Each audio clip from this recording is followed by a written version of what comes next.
Alors, nous commençons maintenant le cours de... Bien!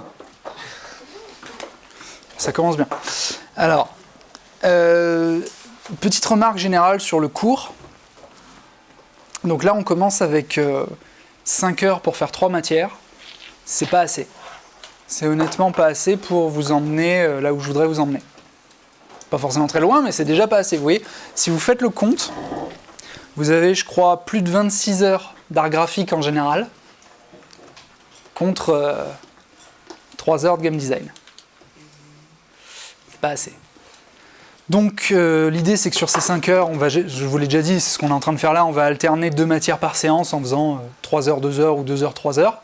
Vous voyez, on commencera à 13 heures et pas à 11 heures. Hein. Donc on commence à 13, on fera une pause à 15 et voilà. Ou à 16, ça dépendra si on a des séances de 2 ou 3 heures. Voilà. Ce que je voulais vous dire généralement donc, sur le game design, si c'est un métier qui potentiellement vous intéresse, c'est que, mais c'est valable aussi pour graphiste, c'est ce que je veux dire en fait, c'est que le jeu vidéo, c'est un métier très élitiste. Quand je dis très élitiste, c'est vraiment. Il y a peu de place pour la médiocrité. Quand j'entends la médiocrité, c'est pas les trucs mauvais, c'est les trucs moyens. Vous voyez ? Bon, c'est valable dans beaucoup de trucs créatifs, mais il y a peut-être certains milieux qui sont un peu plus tolérants, je sais pas. En tout cas, le jeu vidéo, c'est très très très sélectif. Donc c'est un milieu où seuls les meilleurs survivent, on dit souvent ça. Alors en fait les meilleurs ça veut rien dire, et ils sont meilleurs sur différentes choses pour différentes raisons, des fois ils ont juste eu du bol, on va voir un petit peu tout ça. Les conditions de réussite ne sont pas claires, et elles ne dépendent pas forcément de votre niveau pur. C'est pas parce que vous êtes un excellent game designer que vous allez percer, c'est pas parce que vous êtes un excellent graphiste que vous allez percer. Simplement, vous avez beaucoup moins de chance que si vous êtes un graphiste de merde, évidemment. Vous avez beaucoup moins de chance si vous êtes un graphiste de merde que si vous êtes un bon graphiste. Mais ça ne vous garantit pas, votre talent et votre expertise dans votre métier, dans votre activité, dans le jeu vidéo, ne vous garantit pas la réussite. Il y a d'autres compétences, comme par exemple travailler en groupe, qui sont tout aussi importantes, sinon plus importantes. Généralement, les studios qui réussissent sont des studios où les équipes fonctionnent en tant que groupe. Même si dedans, il y a des gens qui... Il y aurait peut-être des gens qui feraient mieux, lui, tel mec, il y a peut-être un mec qui ferait mieux son boulot, mais il passe moins bien dans cette équipe-là, vous voyez ? L'équipe est super importante. Et tout un tas d'autres paramètres dont je ne vais pas vous parler maintenant, mais voilà, votre compétence dans votre boulot pur ne suffit pas, et il faut déjà être bon dans cette compétence-là pour déjà commencer à espérer quelque chose. Donc le constat, c'est qu'évidemment, actuellement, personne d'entre nous, même pas moi, on a le niveau. Ok ? Donc, certains d'entre vous ont quelques petites connaissances, chacun dans son domaine, mais honnêtement, globalement, moi je suis pas très loin et vous êtes proche du zéro. C'est pas grave, hein, il n'y a pas de souci, on est là pour justement régler ça. Mais comprenez, ce que je veux vous dire, c'est que les 3 ans qui vont suivre dans cette école, si vous voulez jouer tranquille, si vous vous dites « je suis détendu, ça ira », ça passera pas. Parce que c'est trop court. Parce que c'est un métier où je pense qu'il faut 10 ans d'expérience avant de commencer à faire quelque chose. C'est-à-dire que vous devriez déjà être en train de faire des jeux vidéo depuis l'âge de 10 ans. Vous voyez ? Donc vous avez du retard, moi aussi, hein, j'en ai pas fait avant très longtemps. C'est pas grave, simplement, c'est juste une question de rythme de marche. Il va falloir mettre un rythme élevé pour arriver en 3 ans à faire ce qu'on veut. Surtout avec les 5 heures. Vous voyez ? Ça c'est en plus c'est le gâteau. C'est la cerise sur le gâteau. Voilà. Donc voilà, si vous la jouez tranquille, en 3 ans, vous n'aurez tout simplement pas appris suffisamment. Voilà. Donc, si vous êtes suffisamment motivé, on peut commencer. Ça marche ? On se disait, tiens, on va faire du jeu vidéo. Merde, non, pas tout de suite. Alors, première question, levez la main ceux qui ne savent pas jouer à ça. Tout le monde sait jouer à ça. Bon, on pourra peut-être faire quelque chose de vous alors. Bon, non, bah ouais, voilà, c'est normalement les gamins, voilà, on est gamins, on joue à ça. Bon, donc donc maintenant l'exercice que je vais vous demander sur votre feuille de papier, est-ce que vous pouvez fermer les ordinateurs par contre ? Ah, quoique, attends, je réfléchis. Vous n'avez pas internet ? C'est ça qui m'emmerdait, c'est aller chercher les réponses. Parce que là, vous pouvez. Enfin, de toute façon, moi, ce que je préfère, c'est qu'on le fasse sur papier d'abord, parce que on est un peu plus libre. Vous pouvez prendre une feuille de papier, un crayon, un stylo, n'importe quoi. Ou vous en faire prêter, chacun une petite feuille, un papier, voilà. pour rouvrir l'ordi après, il n'y a pas de souci, j'ai rien contre les ordinateurs, mais c'est là que tout le monde fasse l'exercice de la même façon. Vous voyez, c'est ça que je veux dire, c'est ça qui est important. Mais même une simple feuille A4 à carreaux, prêtez-en, enfin vous voyez, c'est pas. On s'en fout, je sais pas, enfin. Pas obligé de prendre un truc. Donc le but du jeu, c'est que vous allez essayer d'écrire les règles de ce jeu avec le moins d'instructions possible. Avec le moins de mots, si on dit. Un mot, c'est pas une instruction, mais vous voyez. Avec le moins d'informations, enfin, avec le moins de blocs de texte, avec le moins de texte possible. Vous allez essayer d'écrire toutes les règles de ce jeu. En gros, de quelqu'un qui lit votre texte sait jouer au jeu. Quelqu'un qui ne connaît pas ce jeu. Voilà. Vous allez essayer d'écrire les règles du morpion. Avec le moins de... Je vous donne quoi, 10 minutes? Ça marche? Allez. On essaye. Vous pouvez raturer, recommencer. Voilà, évidemment, c'est un boulot itératif. C'est-à-dire que vous essayez plusieurs fois, vous améliorez à chaque fois. Commencez par écrire tout ce qui vous vient par la tête, puis ensuite vous épurez petit à petit. Après, tu peux noter les idées. Attends, oui, essayez de faire des phrases. On va commencer pour que tout le monde fasse la même chose, d'accord? Essayez d'écrire des phrases. Vous essayez d'écrire les règles complètes de ce jeu-là, avec le moins de phrases possible. Voilà. Si vous avez fini, essayez de voir si vous ne pouvez pas améliorer pendant que les autres terminent. Essayez de voir s'il n'y a pas un truc qui peut se dire plus simplement. L'idée, c'est d'être le plus simple possible sans rien oublier. Il faut qu'il y ait tout, mais avec le moins de phrases possible. Donc l'idée, c'est que 2 joueurs qui ne connaissent pas le jeu, qui n'ont jamais joué, lisent vos instructions, vos phrases, et savent jouer. C'est-à-dire, direct, ils font une partie de morpion. Juste en ayant lu vos instructions. On va commencer le tour de table. Tu peux commencer, Rémi? Nous lire ce que tu as écrit. Alors, à voix claire, haute et lentement. Pour que tout le monde comprenne bien. Le morpion. Le morpion est un jeu qui se joue à 2. Ouais. Le but est d'aligner 3 croix ou ronds selon les joueurs, ouais, sur un carré de 3 cases par 3 cases. D'accord. Ouais. Ok. Alors, qu'est-ce qui manque? Beaucoup de choses. Le tour par tour. Tour par tour, ouais. On n'explique pas comment se déroule un tour de jeu. On sait pas, on peut dessiner tous en même temps ou comment on fait? Tu vois ce que je veux dire? S'il y a des choses qui te paraissent évidentes et quelqu'un qui ne connaît pas les jeux, sont pas... non mais c'est normal, hein, je veux dire, c'est pour ça. Donc, voilà. Ouais. Après, ouais. Vas-y, Jennifer, essaye de voir. Ce jeu se forme de 2 joueurs jouant simultanément. L'un utilise comme symbole une croix, l'autre un rond. Ouais. Il se joue dans un quadrillage composé de 9 cases. Le but est d'aligner 3 mêmes symboles, soit horizontalement, verticalement ou en diagonale pour gagner. D'accord. Donc là, on a aussi la notion de comment on aligne les symboles. Donc ça, c'est pas mal. Par contre, ils jouent simultanément. Donc ils jouent en même temps. Ah non, moi je... Et ouais, c'est l'inverse. Ils jouent surtout pas simultanément. Ok, vas-y, Wendy. Sur un seul quadrillage de 9 cases, 3 par 3, 2 joueurs s'affrontent. L'équipe cercle contre l'équipe croix. Tous deux doivent essayer de créer une ligne de leur symbole avant l'autre adversaire. La ligne peut être horizontale, verticale ou bien diagonale. Les 2 joueurs doivent jouer l'un après l'autre. Entre parenthèses, l'un des joueurs peut permettre de bloquer la future ligne de son adversaire. D'accord. Donc en fait, toi, tu donnes déjà, entre parenthèses, une stratégie de jeu. Non, mais c'est ce que tu viens de faire. En fait, c'est une stratégie. Donc il faudra bien apprendre à différencier. Ça ne fait pas partie des règles, c'est une stratégie. Ça peut être des fois dans les jeux d'instruction, quand tu achètes un jeu de société, il y a des stratégies, il y a des petits aides pour démarrer. Mais c'est pas ce que je demandais ici, effectivement. Donc ce truc-là est en trop. Mais au moins, on apprend tous à faire la différence entre qu'est-ce que c'est qu'une stratégie et qu'est-ce que c'est qu'une règle. Ok. Alors, les 2 joueurs doivent choisir chacun un signe entre la croix et le rond. Ouais. S'ils choisissent les 2 le rond, il se passe quoi? Ouais. Non, mais je déconne, vas-y, continue. Le but est d'aligner dans le quadrillage 3 signes identiques dans le sens vertical, horizontal ou diagonal pour gagner la partie. Ouais, d'accord. Donc c'est vrai que là, pareil, on ne sait pas s'ils jouent à tour de rôle ou pas. Et puis effectivement, sur la première phrase, on se dit ils peuvent choisir tous les deux le même.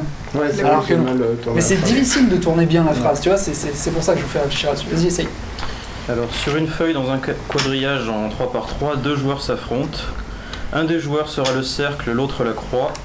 Chacun à leur tour, les joueurs remplissent une case du quadrillage avec leurs symboles respectifs. Il ne peut y avoir qu'un seul symbole par case et la partie se termine une fois toutes les cases remplies. Ah, voilà. Un joueur est déclaré vainqueur si son symbole est aligné avec deux autres identiques en diagonale, à la verticale ou à l'horizontale. Si aucun des deux joueurs n'atteint ce stade au sein de la grille et que la partie arrive à son terme, le match est déclaré comme nul. Je crois qu'il y a à peu près tout là. C'est-à-dire que. Mais Ouais, on n'est vas-y. pas obligé de tout remplir. S'il a fini avant. Oui, on n'est pas obligé, c'est pas marqué qu'il y avait obligé. C'est J'ai pas... juste qu'une fois que c'est rempli, la partie arrive à son terme. Non, mais c'est intéressant parce que justement il peut y avoir des quiproquos, mais effectivement. Donc là, qu'est-ce qu'il y avait en plus? Il y avait, il y avait bien l'histoire. Donc ce que vous avez tous mis jusqu'ici, et ce qui était bien parce que des fois on pense pas à le mettre, c'est que les joueurs, on leur attribue un symbole. Et si on le précise pas, on sait pas. Genre, je peux jouer ce que je veux, un rond ou une croix, il faut que j'en essaye dans la lignée 3, ça peut être un autre jeu, tu vois. Je joue le symbole que je veux, et il faut que je sois le premier en la lignée 3. Ce serait un peu con comme jeu, mais ce serait. Enfin, c'est un autre jeu. Voilà, donc vous avez tous mis l'attribution du symbole. Maintenant, effectivement, il manquait souvent des choses comme il y avait les conditions de victoire, mais il n'y avait pas toutes les conditions de fin de partie. Il y a des parties qui ne se soldent pas par des victoires. Vas-y, on continue, vas-y. Alors, ce jeu se joue à deux joueurs. L'un choisit le symbole croix et l'autre le symbole rond. Le terrain de jeu est composé de 9 cases égales. Chaque joueur dépose chacun à leur tour un seul symbole du motif choisi au préalable dans l'un des 9 petits carrés. Le but du jeu est d'aligner 3 de ces symboles de manière à pouvoir les relier par une droite. Il est interdit de superposer 2 symboles. Si aucun des joueurs n'a réussi à aligner 3 symboles alors que toutes les cases sont remplies, il n'y a pas de vainqueur. Ouais. Donc voilà, ce que vous avez mis tous les deux, c'était un truc très bête, mais c'est qu'on n'a pas le droit de réécrire sur une case qui a déjà été remplie. Ça, vous l'avez pas mis. Ça paraît évident, mais si, on pourrait se dire, pas grave, on refait dessus, quoi. Ah non. Donc ça, tous les deux, vous l'avez mis, effectivement. Après, sur les tournures de phrases, c'était un peu abstrait et compliqué, le fait de, je sais plus comment tu avais dit, tracer une droite, ou je sais pas quoi. Alors que tu vois, aligner 3 symboles, ça, horizontalement, diagonalement, enfin, c'est vrai que ça met plus de mots, mais tracer une droite, c'est très abstrait, et... ou des références à d'autres phrases, genre comme dit précédemment, ou je sais pas quoi. Enfin, il y avait une tournure qui était un petit peu, au début, qui était un petit peu compliquée. C'est des belles phrases, mais si tu veux, mais c'est pas assez simple. C'est pas assez concis, tu vois. Ce que je veux dire. Mais il y avait toutes les instructions, je pense. Pas tout de mémoire, mais je crois qu'il y avait tout. Ouais, vas-y. Le jeu se joue à 2 joueurs dans un carré divisé en 9 parties égales. Le joueur 1 choisit les croix, le joueur 2 choisit les ronds. Ouais. Le joueur 1 commence en plaçant une croix dans la case qu'il veut, puis c'est au tour du joueur 2 à placer le rond dans une des 8 cases restantes, et ainsi de suite. Pour gagner, il faut aligner 3 croix ou 3 ronds en verticale, horizontale ou diagonale. Si personne n'aligne 3 croix ou 3 ronds, personne ne gagne et la partie recommence. Alors il y a un truc qui est pas clair, c'est pour gagner, il faut aligner 3 croix ou 3 ronds. Donc, t'as dit au début que chaque joueur avait un symbole, donc on comprend par déduction que du coup on gagne si on aligne ses propres symboles, mais c'est pas directement ce que tu dis. Donc il y a un truc où on se dit, ah, mais alors du coup si j'aligne les symboles adverses, j'ai gagné quand même. Tu vois, si je force l'adversaire à aligner ses symboles, j'ai gagné. Tu vois, on se demande. Et il y avait aussi un truc un petit peu, tu expliques le tour de jeu, mais de manière compliquée. C'est-à-dire que tu fais une phrase complète pour expliquer. Alors d'abord, sur les 8 cases restantes, ça dit que tu peux pas réécrire sur une case, mais tu le mets avec un exemple. Tu le mets avec l'exemple du premier coup. Donc tu mélanges l'explication du premier tour, qui est un exemple, avec la règle qui est valable tout le temps. Tu expliques la règle via un exemple. C'est une bonne technique aussi, mais c'est pas exactement ce qu'on demandait là. On demandait de rester dans la règle. Ouais. Vas-y. J'entends rien. Non, le jeu se joue à 2 joueurs. Ouais. Chaque joueur se voit attribuer un signe, qui est soit une croix, soit un rond. On dessine une grille de 3 par 3 et, à tour de rôle, les joueurs vont placer leur signe dans l'une des cases de la grille jusqu'à ce qu'elle soit remplie. Pour gagner, il faut que le joueur aligne 3 de ces signes verticalement, horizontalement ou diagonalement. D'accord. Le truc, c'est que jusqu'à ce qu'elle soit remplie. Et en fait, moi je pensais que c'était jusqu'au bout, en fait, il fallait... je savais que si là, j'ai gagné sur le dernier coup, mais des fois tu gagnes pas. T'es pas obligé de... Donc voilà, donc t'es pas obligé de tout remplir. Bah, sinon ça sert à rien, c'est à l'autre de jouer, mais t'as déjà aligné 3 symboles, donc le coup d'après il a pas de sens. Ah, c'est pour le 4x4 en fait. Et j'ai pas Ah, toi tu joues en. Non, mais là c'est 3 par 3. D'accord. Oui, parce que tu peux en faire plusieurs, c'est ça, et après tu comptes les nombres de lignes que t'as fait ou des conneries comme ça. Ouais, non, c'est pas le même jeu. Ok. Le jeu du morpion est un jeu tour par tour de 2 joueurs sur un plateau de 9 cases. Le but est de remplir 3 cases horizontalement, verticalement ou diagonalement de son propre symbole, rond ou croix. En train de changer de trucs à la volée là. Parce qu'en fait j'ai fait 2 versions, j'allais mixer en les deux, mais je me suis perdue. En fait c'est tout. C'est tout? Ouais. Ok. Ouais, bah remarque, oui, c'est ça. On joue au tour par tour, on a mis 3 symboles, ok. Voilà. D'accord. Bon, ce qui est bien déjà, c'est que vous avez, je pense, tous pensé à mentionner la grille. Des fois, on oublie la grille, on pense que c'est évident. Mais non, tu sais, genre les joueurs dessinent des croix et des ronds, font en aligner 3. Oui, mais t'as pas précisé que la grille faisait 3 par 3. Parce que vous l'avez sous les yeux et que du coup, ça nous paraît évident. Mais quelqu'un qui n'a pas sous les yeux, non. Donc c'est bien, je pense que vous avez tous pensé. Vas-y. C'est la honte si le mec d'après il n'y a pas pensé, il fait merde. Oh. C'est pas grave. Le morpion se joue à 2 joueurs dans une grille de 9 cases. Vous avez le choix entre la croix ou le rond pour commencer à jouer. Si vous incarnez la croix ou le rond, vous devez poser votre symbole aligné dans 3 cases à la verticale, à l'horizontale ou en diagonale sans vous faire coincer par le deuxième joueur. Ainsi, vos symboles alignés, vous remportez la partie. Il manque des trucs. Ouais, il manque des trucs. Effectivement, déjà, tu as l'impression que quand tu joues, tu poses pas un symbole, direct t'alignes des symboles. C'est l'impression du tour de jeu qu'on a, c'est d'en mettre 3 d'un coup, et, sans se faire coincer par l'autre. Donc moi, j'imagine un jeu où on joue en même temps, et on commence à faire des lignes et tout, et l'autre il nous bloque et tout, comme ça, un peu un genre de trône, tu vois, avec du papier. Ça pourrait être cool, hein. Et voilà. Ouais. Alors, on continue alors. Vas-y. Le morpion se joue à 2 joueurs. Il faut créer un quadrillage de 9 cases et chaque joueur doit choisir un signe différent, la croix, l'autre ou le cercle. À chaque tour, un joueur doit installer son signe dans une des 9 cases. Ensuite, l'autre joueur doit faire de même avec son signe. Ouais. Et le but du jeu est de réussir à aligner 3 signes identiques. C'est celui qui aura réussi à aligner son signe qui aura gagné. Donc voilà, c'est pareil qu'au début, c'est qu'il manque la condition de match nul. C'est-à-dire qu'on s'arrête quand la grille est remplie et qu'il n'y a pas de ligne. Et aussi il y avait un autre, putain, j'ai la mémoire d'un poisson rouge aujourd'hui. Tu peux juste relire le début? Le morpion se joue à 2 joueurs, il faut créer un quadrillage de 9 cases. Et chaque joueur doit choisir un signe différent, une croix ou le cercle. Ouais, vas-y, continue. Et à chaque tour, un joueur doit installer son signe dans l'une des 9 cases. Voilà. Ensuite, l'autre joueur fait de même. Voilà, donc il n'y a pas la précision que tu peux pas rejouer dans la même case. Non. Voilà. Donc c'est ça qui manquait. Tu vois, j'ai une mémoire de poisson rouge, mais c'est ça que j'avais. Ok. Le morpion est un jeu qui se joue à 2 dans un carré de 3 sur 3. Chaque joueur doit choisir un symbole, la croix ou le cercle. Le but est de faire une ligne de 3 en diagonale, verticale, horizontale. Ouais. Et le jeu se joue tour par tour. D'accord. Ok. Donc c'est pareil, il manquait les quelques... Voilà, comme tout le monde. Mais par exemple, vous pensez tous à préciser que c'est un jeu à 2 joueurs. Il y en a qui ne précisent pas. Donc du coup, il y en a un qui choisit la croix, l'autre le rond, et du coup... Mais il y a un 3e joueur peut-être, genre on est 3 contre 3, on choisit la croix, je sais pas. On a un carré et l'autre... Et voilà. Tu continues. Chaque joueur choisit un symbole, tu vois.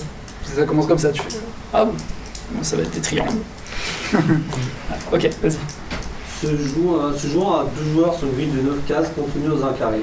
Pour jouer, les joueurs doivent placer à chacun leur tour le signe croix au rond, en diagonale ou en très simple. Le second joueur peut entraver la progression du premier en s'interposant dans la case adjacente. Si aucune ligne est créée au cours des 9 tours au grand maximum, la partie devient un match nul. Ouais, d'accord. Donc il y a la condition de match nul, mais effectivement il y a tu vois, j'ai déjà oublié. Il y avait quoi? Il y avait un problème. Ouais, il y avait une indication stratégique, on peut bloquer la ligne. Ça, c'est pas une règle, c'est une stratégie. Tu vois. Non, mais c'est pas grave. Je t'indique pour que tu vois la différence. Vas-y.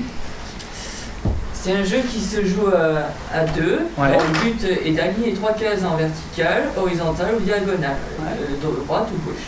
Les 2 joueurs se jouent à tour de rôle et met une case par tour. Le premier joueur qui joue en X ne peut pas gagner si si le deuxième joueur en haut bloque la ligne de 2 X en vertical par exemple. Pareil pour le joueur en haut, si le joueur en X bloque la ligne de 2 haut en diagonale. Il y a environ 3 cases en haut, au milieu et en bas. Environ. T'as dit environ. Non, il y en a juste 3. Ok. Bon. Vous voyez. Donc, ce qui est intéressant de noter dans ce jeu-là, c'est que c'est un des jeux les plus simples que je connaisse. Hein. On y joue depuis tout petit, tout le monde le connaît. Et déjà, écrire les règles de ce jeu-là, c'est compliqué. C'est pas un exercice facile de rien oublier. C'est pas un exercice facile de le dire simplement et dans le bon ordre. Bon, moi je vous propose ma réponse hein, dans un élan d'honnêteté, pas pour fanfaronner parce que je pense qu'elle n'est pas parfaite, mais donc j'ai mis 3 phrases. Donc j'ai mis 2 joueurs dessinent l'un des cercles, l'autre des croix, à tour de rôle, sur les cases libres d'un damier de 3 x 3 cases. Le joueur qui réussit à aligner 3 symboles identiques, horizontalement, verticalement ou en diagonale, remporte la partie. Si aucun joueur n'a remporté la partie lorsque toutes les cases sont occupées, le match est nul.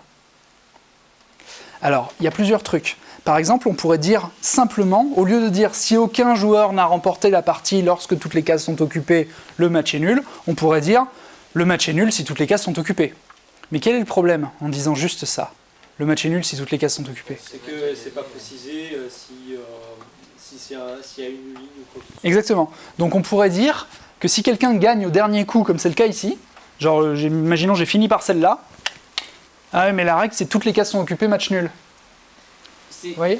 On pourrait dire si toutes les cases sont déjà prises, le match est nul. Ou si... Oui mais il ne faut pas qu'il y ait de ligne. Parce que si toutes les cases sont occupées, mais qu'il y a une ligne, le match, il y a quelqu'un qui a gagné quand même. Ouais. Et ouais, c'est ça qui est dur. Donc du coup, voilà. Donc moi je propose, si aucun joueur n'a remporté la partie lorsque toutes les cases sont occupées, le match est nul. Oui. Donc ce qu'il faut bien préciser, c'est donc le nombre de joueurs, donc 2, l'espace de jeu, le damier de 3 x 3 cases vierge, parce qu'on pourrait imaginer commencer sur un damier où il y a déjà des trucs, donc il faut préciser qu'elles sont vierges. L'attribution des symboles à chaque joueur, tu vois, ça je pensais qu'il y aurait des gens qui oublient, mais en fait personne n'oublie. Par contre, la temporalité, c'est les tours alternés, ça c'est bien important de préciser.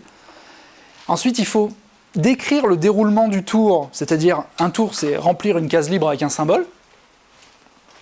Et la condition de victoire, c'est les 3 symboles identiques alignés, et la condition de match nul, c'est toutes les cases occupées. Bon, voilà. Et donc moi, ce que je vous demande maintenant, c'est d'essayer d'écrire un tour de jeu. Un tour de jeu, c'est-à-dire, qu'est-ce que c'est ? Genre, c'est à moi de jouer au morpion, qu'est-ce qu'il faut faire ? Et comment je décide que c'est à l'autre de jouer, ou que j'ai gagné, ou que j'ai perdu ? Donc il faut remplir les cases. Là. Vous n'êtes pas obligé de suivre ce schéma-là, hein, c'est un exemple, ça c'est le mien. Après, je vais vous montrer ce qu'il y a dedans. Mais essayez de dessiner un tour de jeu. Donc un tour de jeu, ce n'est pas une partie, c'est un tour de jeu. Par exemple, celui qui commence. C'est une personne. Une personne, un tour de jeu. Par exemple, celui qui va mettre la première croix. Ça. Comment il sait que... Qu'est-ce qu'il fait ? Comment il sait que c'est à l'autre de jouer, qu'il a fini son tour, ou comment il sait qu'il a gagné ou perdu. Donc là, c'est ce qu'on appelle une procédure. C'est ce que va faire un ordinateur au niveau du code, mais aussi un game designer quand il prévoit des règles.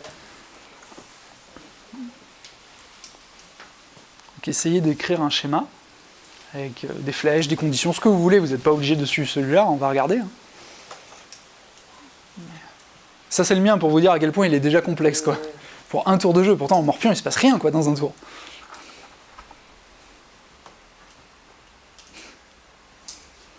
Essayez de vous poser la question. Hein. La question à se poser c'est à chaque fois, mettons je dessine un signe, etc. Comment je sais que c'est à l'autre de jouer, comment je sais que j'ai gagné, comment je sais que j'ai pas gagné, comment je sais si la partie est finie ou pas. On peut pas le savoir. Tu peux pas le savoir ? Si, il suffit de regarder le jeu en général, quand tu joues ton tour. Tu es en train de jouer, tu mets ton signe. Tu le sais quand même si tu as gagné. Si vous avez dit un tour de jeu, tour de jeu c'est juste un joueur ouais. qui met une croix dans tout. Oui, mais à n'importe quel moment de la partie. Ça peut être le dernier tour, ça peut être le premier tour. C'est un tour de jeu. C'est n'importe quel tour. Oui, si c'est le premier, on ne sait pas si on peut gagner ou perdre. On sait pas si non, on sait qu'on n'a pas gagné. Mais pourquoi ? Comment tu sais que tu n'as pas gagné ? Tu es sûr que tu n'as pas gagné au premier tour ? Okay, c'est bon, Voilà. Et donc il faut des règles qui sont valables à n'importe quel tour de jeu, le premier, au milieu ou le dernier. Ça doit être un processus qui est valable à chaque tour. C'est difficile parce que le morpion a un tour de jeu tellement court qu'on... Tiens, dans un jeu de société un peu compliqué, on pourrait se dire, bon, je sais ce que c'est qu'un tour de jeu. Genre un Magic, par exemple, tu as la phase de machin, la phase d'attaque, la phase de blocage, enfin, tu as toutes les phases qui se... Voilà. Et là, il n'y a qu'une seule phase, alors. En gros, c'est ça. Il faut que je sache comment jouer mon tour. Une fois que j'ai joué mon tour, il faut que je sache quelle est la conséquence du tour. Est-ce que c'est à l'autre de jouer? Est-ce que j'ai gagné? Est-ce que c'est match nul? Bon, c'est ça. Et là, je vous donne une réponse en disant oui, il n'y a que 3 sorties au tour. 3 sorties possibles. À l'autre de jouer, gagner, match nul. Parce que quand... Et ça, c'est normalement vous deviez le deviner, mais tant pis. Je ne peux pas jouer et perdre dans ce jeu-là. Je ne peux pas perdre à mon tour. Vous voyez? Tous les jeux ne sont pas comme ça. Je ne peux pas perdre pendant mon tour. Je ne peux pas perdre en jouant au morpion. Je peux faire match nul au pire, mais...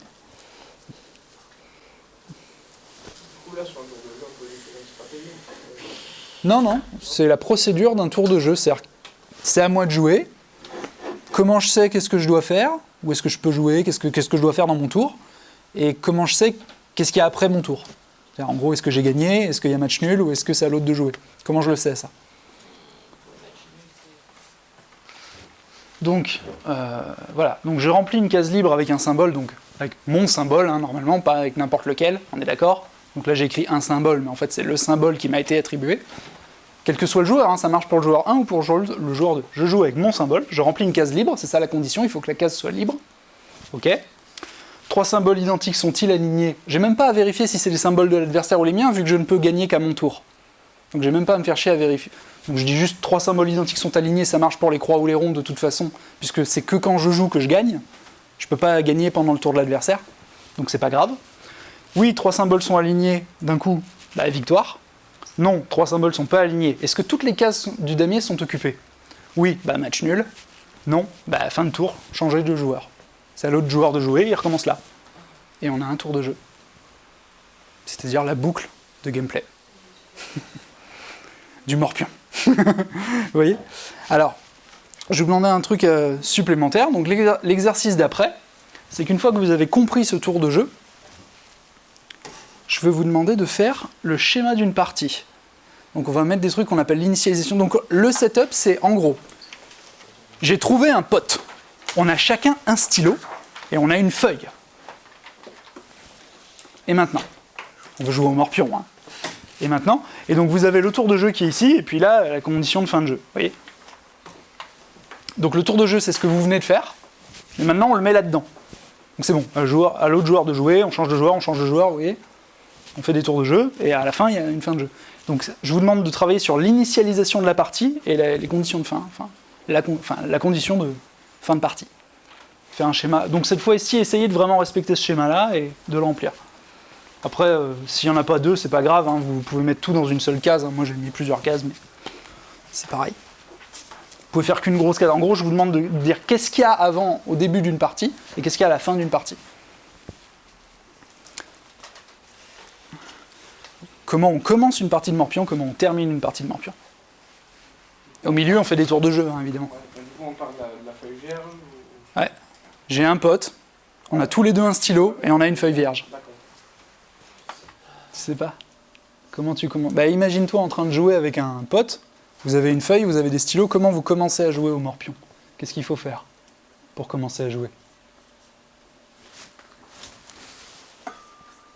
On a déjà le stylo? Déjà le stylo? Ouais, on a déjà le stylo. On a le stylo, la feuille, et il n'y a rien sur la feuille. Et les stylos fonctionnent. Il n'y a pas besoin de remettre de l'encre dedans. J'ai dit, il n'y a pas besoin de mettre je me trouve un pote, je me trouve 2 stylos, je me trouve une feuille, ça c'est bon. Faut mettre les matchs nuls c'est ça? Non, en fait, les conditions de fin, il faut juste mettre comment se termine une partie de morpion, mais les conditions, en fait, elles sont là, quoi. Ça, c'est à l'autre joueur de jouer, tu vois. Donc on recommence un tour de jeu, et ça, c'est la partie est finie, quoi. Parce que si c'est pas à l'autre joueur de jouer, la partie est finie. Forcément. Donc qu'est-ce qu'on fait à la fin? Est-ce qu'on lui crache dessus? Est-ce qu'on déchire la feuille? Non. Ah.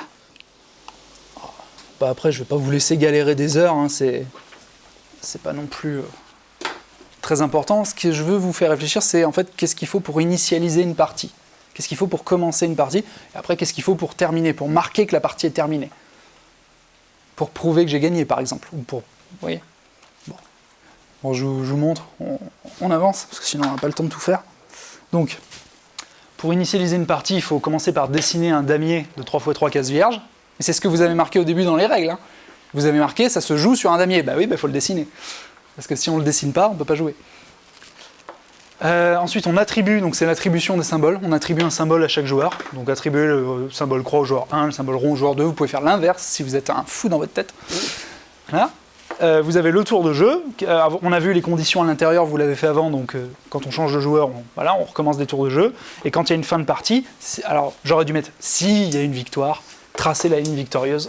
Tac. Et là, on peut recommencer un morpion à côté. Voilà. C'est pour vous faire réfléchir sur un truc aussi basique que le morpion. Alors, donc maintenant pour vous dire, en fait, donc tic-tac-toe, hein, parce qu'apparemment le morpion, effectivement, ça se joue à 4, 5, 6 cases, il y a plein de variantes, etc. Mais le jeu de base 3x3 s'appelle tic-tac-toe en anglais. C'est un jeu qu'on dit abstrait. Un jeu abstrait, ça veut dire qu'il ne contient pas de métaphore. Qu'est-ce que c'est qu'une métaphore? En fait, ça veut dire vous n'incarnez rien dans ce jeu. L'objectif du jeu, c'est pas une métaphore d'un événement réel, comme par exemple vaincre le général adverse ou bâtir un empire, vous voyez? C'est complètement abstrait. Ça fait partie des catégories de jeux qu'on appelle les jeux abstraits. Et donc normalement, c'est la forme la plus simple de jeu. Et vous voyez à quel point un jeu si simple est déjà compliqué à formaliser sur papier. Vous voyez? Pour décrire comment se déroule le jeu, quand on l'explique à quelqu'un à l'oral, ça passe, on fait une partie pour du beurre et machin, il a compris. Mais en fait, si on doit par exemple, mettons, l'expliquer à une machine, c'est compliqué. Parce que la machine, elle ne comprend pas ce que vous voulez dire, il lui faut des instructions claires. Et donc là, on vient de formaliser le morpion.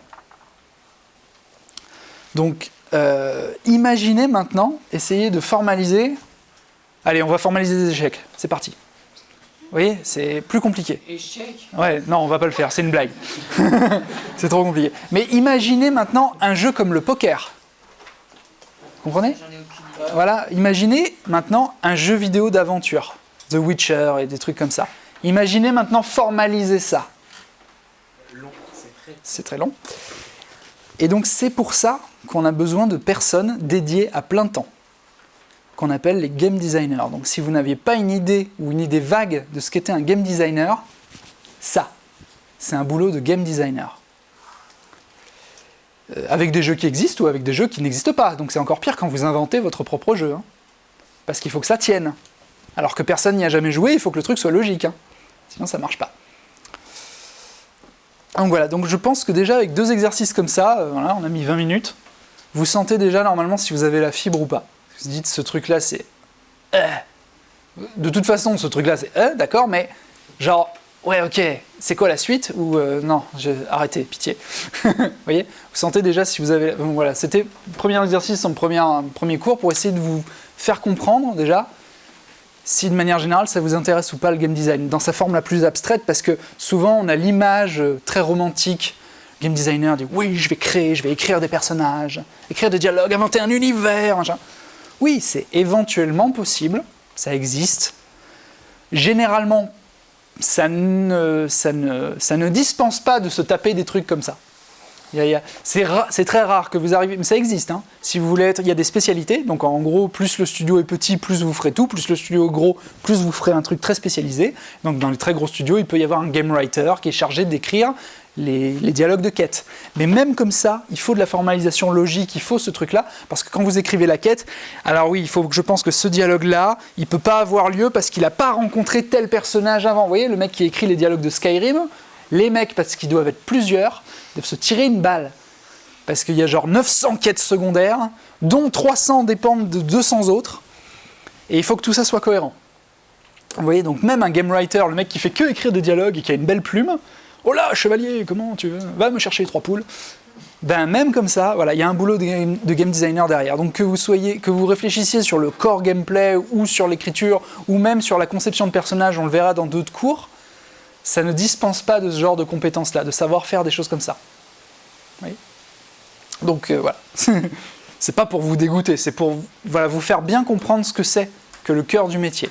C'est des trucs comme ça, tout le temps, 100 fois plus compliqués, avec d'autres personnes qui vous font chier dessus, alors que là vous êtes tout seul, et tout va bien, avec un autre mec qui vous dit « Oui, mais en fait non, cette fonction-là, on l'a changée. » Comment ça, on l'a changée? Ça marchait très bien. « Ouais, mais en fait, on va pas faire comme ça. » Ah, quoi? Vous voyez? Tout le temps, parce qu'en plus, il y a le travail de groupe par-dessus. Donc voilà. Alors, est-ce que vous comprenez que déjà, je dis contrairement, c'est moche de les opposer comme ça, mais disons que c'est un travail, je pense, peut-être plus intellectuel, au sens purement mental, que le boulot de game artist. Après, le boulot de game artist, c'est très mental aussi, mais il y a une passation via le pinceau, via le numérique ou pas, qui fait qu'on peut s'éclater manuellement. Le boulot de game designer, on ne s'éclate pas manuellement. On ne fait que relier des cases sur un ordinateur ou sur une feuille de papier, on ne fait que écrire du texte, on ne fait que écrire des documents pour expliquer aux autres comment le jeu fonctionne. La partie fun, c'est de tester. C'est de tester son jeu, de tester ses mécaniques, etc. Et une fois qu'on a écrit son truc, machin, et on teste, voir si ça marche, ah, ça bug. Voilà, ça c'est le côté cool. Ça bug même au sens, même sur un jeu de plateau, il peut bugger. Des tours infinis, une partie qui se finit pas, des trucs. Voilà, c'est ça. Donc voilà, c'est ça que j'appelle débugger, c'est pas au sens programmeur forcément, hein. Mais voilà. C'est enlever les problèmes du jeu. Donc voilà. Donc maintenant je vous propose de réfléchir, puisque c'est un travail purement intellectuel, sur qu'est-ce qu'un jeu. Ça paraît évident parce qu'on en utilise tous, on joue tous, des jeux de plateau, des jeux de cartes, tout ce que vous voulez, des jeux, la marelle, oui, on a tous joué depuis toujours. Mais c'est difficile de définir ce que c'est qu'un jeu. Alors pour essayer de répondre à cette question, je vais prendre mon joker et sortir la question subsidiaire, c'est-à-dire une question qui dépend de cette question. C'est pour comprendre qu'est-ce que c'est qu'un jeu, il faut déjà comprendre pourquoi on joue en fait, en tant qu'être humain. Comment ? Pour se distraire. Alors on va voir justement. Je vais vous faire, avant qu'on réponde à la question, je vais essayer de vous faire un petit quiz en images, c'est très rapide. Je vous montre des images et vous me dites du tac au tac, oui, non. Est-ce que les gens sur cette photo sont en train de jouer? Oui. Ouais, ok. Ouais.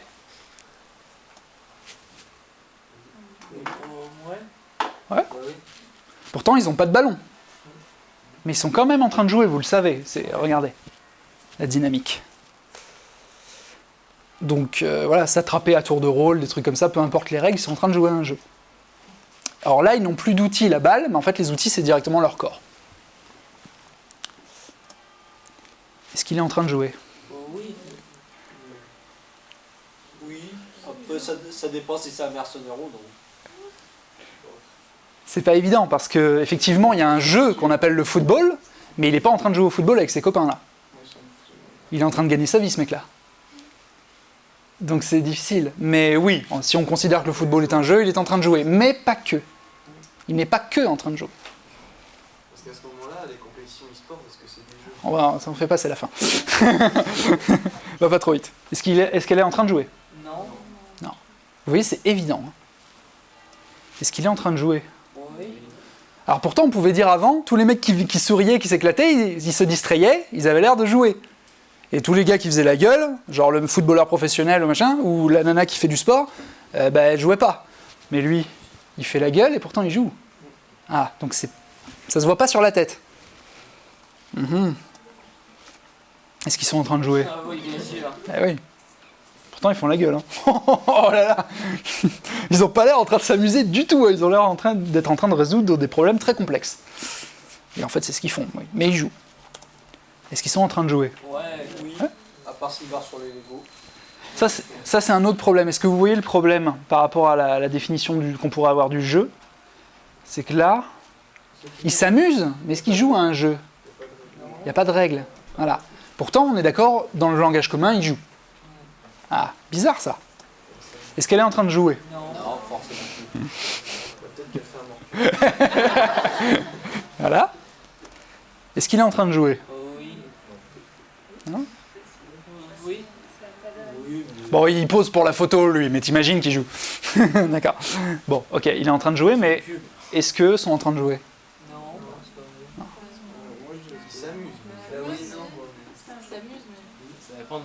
Moi aussi, je m'amuse en cuisinant, mais je suis pas en train de jouer. Hein. Ouais. Donc il y a des activités amusantes qui ne sont pas des jeux. Ah, mince. Est-ce qu'ils sont en train de jouer? Un peu, je sais pas. Mais comme avec le football, c'est comme avec le football. Ouais. C'est peut-être encore moins clair qu'avec le football, parce que là, ils se font vraiment mal, les mecs. Hier soir, moi, je jouerais pas tous les jours à ça. Hein. Même pour m'amuser avec mes potes, tu vois. Après, on peut le faire correctement, mais bon, ils ont vraiment l'air de prendre le truc au sérieux quand même. Mais effectivement, la boxe, on peut considérer ça comme un... En tout cas, il faudra réfléchir sur le point commun. En fait, vous voyez le point commun avec des jeux entre la boxe et les jeux, mettons Magic. Ouais, les règles. Il y a d'autres trucs où il y a des règles, hein, le règlement intérieur de l'école. C'est pas un jeu. C'est pas un sport non plus. Mais c'est que il y a une compétition. Ah. Il peut y avoir des sports en compétition, il peut y avoir des jeux en compétition. Ah. Et des fois, ça se mixe. Ouf. Et après, on comprend plus rien. Est-ce qu'ils sont en train de jouer? Donc, tu vois, là, c'est marrant, parce qu'on ne se concentre pas là, mais on se concentre là, pour voir si c'est un jeu. C'est marrant, parce que... Est-ce qu'ils sont en train de jouer et on regarde là, tout de suite? Vous voyez le truc? C'est un peu comme savoir où est l'art. On ne regarde pas toujours au bon endroit. Est-ce qu'il est en train de jouer? No comment. Oui, il est en train de jouer, il joue à la maman. Il est en train d'allaiter son petit. Ok? C'est un garçon ou une fille? C'est un garçon. Est-ce qu'il est en train de jouer? Oui, c'est du théâtre. Pourquoi c'est le même verbe? Il y a peut-être un rapport. Peut-être qu'ils sont en train de jouer Shakespeare ou quoi que ce soit. Oui, exactement. Ça, c'est quoi? C'est Hamlet, celui-là? Ouais. Être ou ne pas être. Ouais, c'est ça, le crâne. Donc oui, c'est Shakespeare. Ils sont bien en train de jouer, ce sont des acteurs, ils jouent. Ah, ils jouent? Ils jouent pas comme des enfants? Enfin, c'est bizarre. Ils jouent la comédie. Et est-ce que c'est un jeu? Est-ce qu'il y a des règles? Est-ce qu'il y a des conditions de victoire? Voilà, c'est bizarre, hein? Ça dépend, en fait. Ouais. Si par exemple, quand vous jouez à la comédie, c'est genre imiter une autre personne, le but du jeu, c'est de la... Bien sûr. Effectivement, ouais. Mais là, sur une scène de théâtre comme ça, il n'y a pas ce genre de consigne. Non. Tu vois? Mais ils jouent. Le but c'est de faire raconter une histoire. Ouais, raconter une histoire. Mais si je te raconte une histoire là comme ça, est-ce que je suis en train de jouer? Alors c'est Toto. Il va aux toilettes. Est-ce que je suis en train de jouer là? Non? Donc il y a autre chose. Mais le but c'est de faire penser que tu n'es pas toi. Ouais. Alors, on va toucher du doigt les réponses. Alors, dans les exemples chiants, est-ce qu'ils sont en train de jouer? Non. Oui. Après, ça dépend combien il y a de balles. Putain, c'est difficile, hein? Encore le jeu de la Ouais, roulette russe. Oui, mais un jeu des jouets. Mais ça, quand t'as 5 balles dans le barillet. Pas évident. Dans les dernières propositions bizarres, Il aura encore une chance. est-ce qu'ils sont en train de jouer? Oui, bien sûr. Ouais. Oui. Ouais. Mais vous voyez pas le problème des deux derniers exemples par rapport au jeu, au Magic? Si, c'est que c'est très risqué en fait. Très risqué. Des jeux avec un enjeu.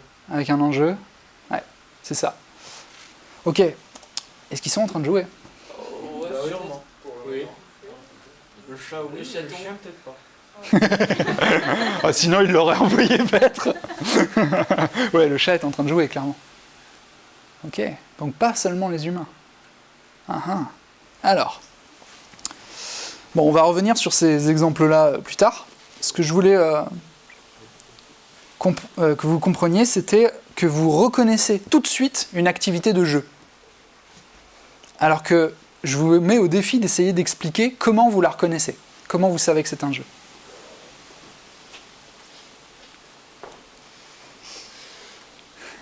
Pourtant, dans votre cerveau, c'est évident. Vous avez bien vu, on a presque tous bon, et on répond du tac au tac, quoi. Et alors après, quand on cherche pourquoi... Bon. Alors, pour comprendre pourquoi on joue, il faut comprendre que votre esprit, donc qui est contenu dans votre cerveau, hein, c'est un scoop, En fait, c'est qu'un amas de cellules qui se tiennent toutes par la main, qu'on appelle des neurones, c'est un réseau de neurones, et elles s'amusent à envoyer des décharges électriques entre elles. Et ça, c'est vous. C'est tout. Après, le reste, c'est des périphériques, pour se connecter à d'autres trucs. Il y a les mains, il y a les yeux, il y a les machins, c'est des périphériques. Comme sur un ordinateur, quoi. Il y a la webcam, il y a la souris, il y a l'écran, mais le processeur central, il est là. Et ça, c'est vous. C'est-à-dire que je prends mon cerveau, je le mets dans un autre corps. Bon, je suis pas très content, mais c'est toujours moi. J'ai les glandes, mais c'est toujours moi. Par contre, on m'enlève le cerveau, mais on garde tout le reste, c'est plus moi. Je suis mort déjà. Mais vous voyez, si on me transfère, ou même on change quelque chose dans mon cerveau, on en enlève une petite partie, c'est plus moi. Vous voyez ? Donc votre personnalité, votre esprit, ce qu'on appelle globalement votre esprit, est vraiment contenu là-dedans. Ce qui n'est pas le cas par exemple chez les insectes, qui n'ont pas un cerveau central, mais des ganglions neuraux un peu partout. Voilà. C'est pour ça qu'ils continuent à marcher même quand tu coupes la tête. Voilà. Donc les humains, c'est foutu comme ça. Et donc ce réseau de neurones s'amuse à envoyer des décharges électriques. Voilà, c'est un gros réseau électrique, comme on le voit ici. Et donc dans une version un peu plus simplifiée, le cycle de l'eau, que vous connaissez normalement depuis l'école primaire, en fait il faut penser que votre cerveau, il transporte un flot ininterrompu de pensées. Un peu comme un fleuve, vous voyez ? Ça c'est le flux de vos pensées. Ils partent de votre imagination, de vos sensations et tout ça, et normalement ils arrivent dans la mémoire. Et évidemment, votre mémoire alimente votre imagination et vos sensations et le cycle de l'eau. Très bien. Et donc, le truc, c'est que la sensation d'instant présent, là, vous voyez, cette espèce de sensation immédiate d'être en connexion avec le réel, d'être éveillé, d'être conscient. On peut voir ça, oui, pardon. J'aime beaucoup cette animation. On peut voir ça comme un barrage, en fait. C'est-à-dire qu'au bout du fleuve, avant que ça se jette dans la mer, il y a un gros truc filtrant qui est chargé donc de processer, de travailler vos pensées avant d'aller les stocker dans votre mémoire. C'est-à-dire que tout ce que je suis en train d'imaginer là tout seul et tout ce que je perçois, je vois, j'entends, pour que je m'en souvienne demain ou même que je puisse finir ma phrase, pour me souvenir du début de ma phrase, il faut que ce soit traité par un processus que je modélise par le barrage. Donc il y a un traitement en permanence. Votre cerveau traite les informations qui arrivent avant d'aller les stocker dans des jolis petits trucs dans la mémoire qu'on va symboliser par l'océan. Et le problème, c'est que comme tout barrage, si vous avez déjà remarqué comment ça marche, un barrage, une écluse, c'est qu'au bout d'un moment, il y a plein de merde au fond là. Quand ça fonctionne trop longtemps sans être nettoyé, au bout d'un moment, il se passe ça. Vous voyez ? Il y a ça au fond. Donc la merde s'accumule dans le fond, ça bloque le processus de pensée. Et on devient ce qu'on appelle préoccupé.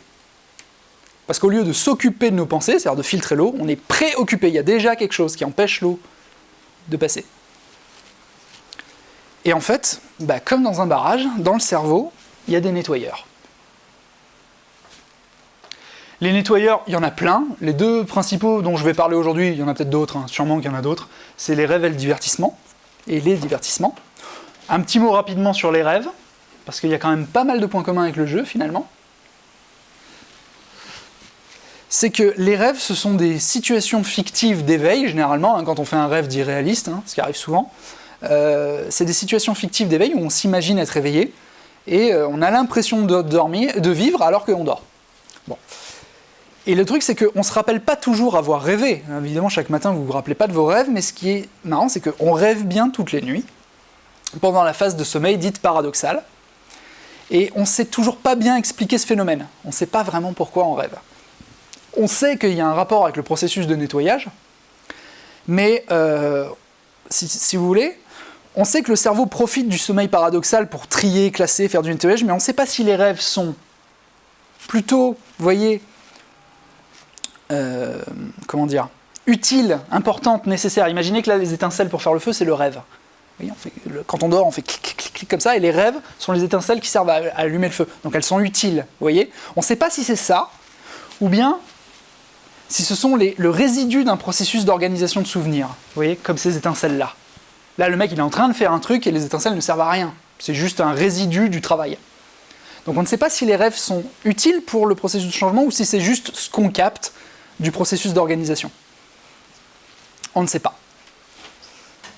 Par contre, les divertissements, eux, on commence à bien les connaître. Alors, les divertissements, ils ne sont pas à confondre avec l'amusement. C'est pas la même chose. L'amusement, c'est une forme de divertissement, mais c'est pas la seule. Donc regarder des films, écouter de la musique, voilà, la lecture, les histoires autour d'un feu de camp, bien entendu le jeu. Tous ces divertissements, souvent dans le langage courant, on dit qu'ils sont là pour nous faire rêver. Oui, ils sont là pour nous faire rêver. Ah, il y a un lien avec le rêve peut-être. On sent bien que c'est un peu la même matière, donc il y a bien un lien. En fait, le lien, c'est de sortir de la réalité pour entrer dans un monde virtuel, c'est-à-dire une simulation. Donc on va s'intéresser au jeu, qui est une des formes de divertissement des humains. Faut savoir que le jeu, c'est une activité qui est présente chez une grande partie des mammifères. Pas tous les animaux, mais des animaux, notamment les mammifères. Donc, si vous vous rappelez vos cours, voilà, toutes les familles d'animaux. Ça, c'est les animaux, je crois. Non, il y a les plantes. Donc ça, c'est les eucaryotes. Ça, c'est les bactéries. Ça, je sais pas. Je sais plus. Les plantes, les animaux, les champignons. Bon, dans les animaux, voilà, ok. Bon, vertébrés, pas de vertébrés, mollusques. Dans les vertébrés, ok, on a ceux qui ont 4 pattes, ceux qui sont en poisson mou, poisson dur. Bon, on arrive là, ok, mammifères. Bon, là, il y a les oiseaux, les serpents, les reptiles. Dans les mammifères, il n'y a que ceux-là qui jouent. Vous ne verrez jamais un requin jouer. Un dauphin, oui. Un requin, non. Le dauphin est un mammifère. Le requin, un poisson. Pourtant, bon, quand on était petit, ça avait un peu la même gueule. Comme ça. Et ça ne se mange pas. Mais voilà. Mais non, on sent bien que ce n'est pas du tout les mêmes animaux. Vous ne verrez pas un serpent jouer. Pourtant, il y a des fois où on se trompe. On croit que, par exemple, vous savez, si vous prenez un ver de terre, vous le coupez en deux et il se tortille comme ça. Et vous interprétez ça comme un signe de douleur. Parce que vous faites ce qu'on appelle de l'anthropomorphisme, c'est-à-dire que vous calquez votre comportement sur le comportement d'un autre truc.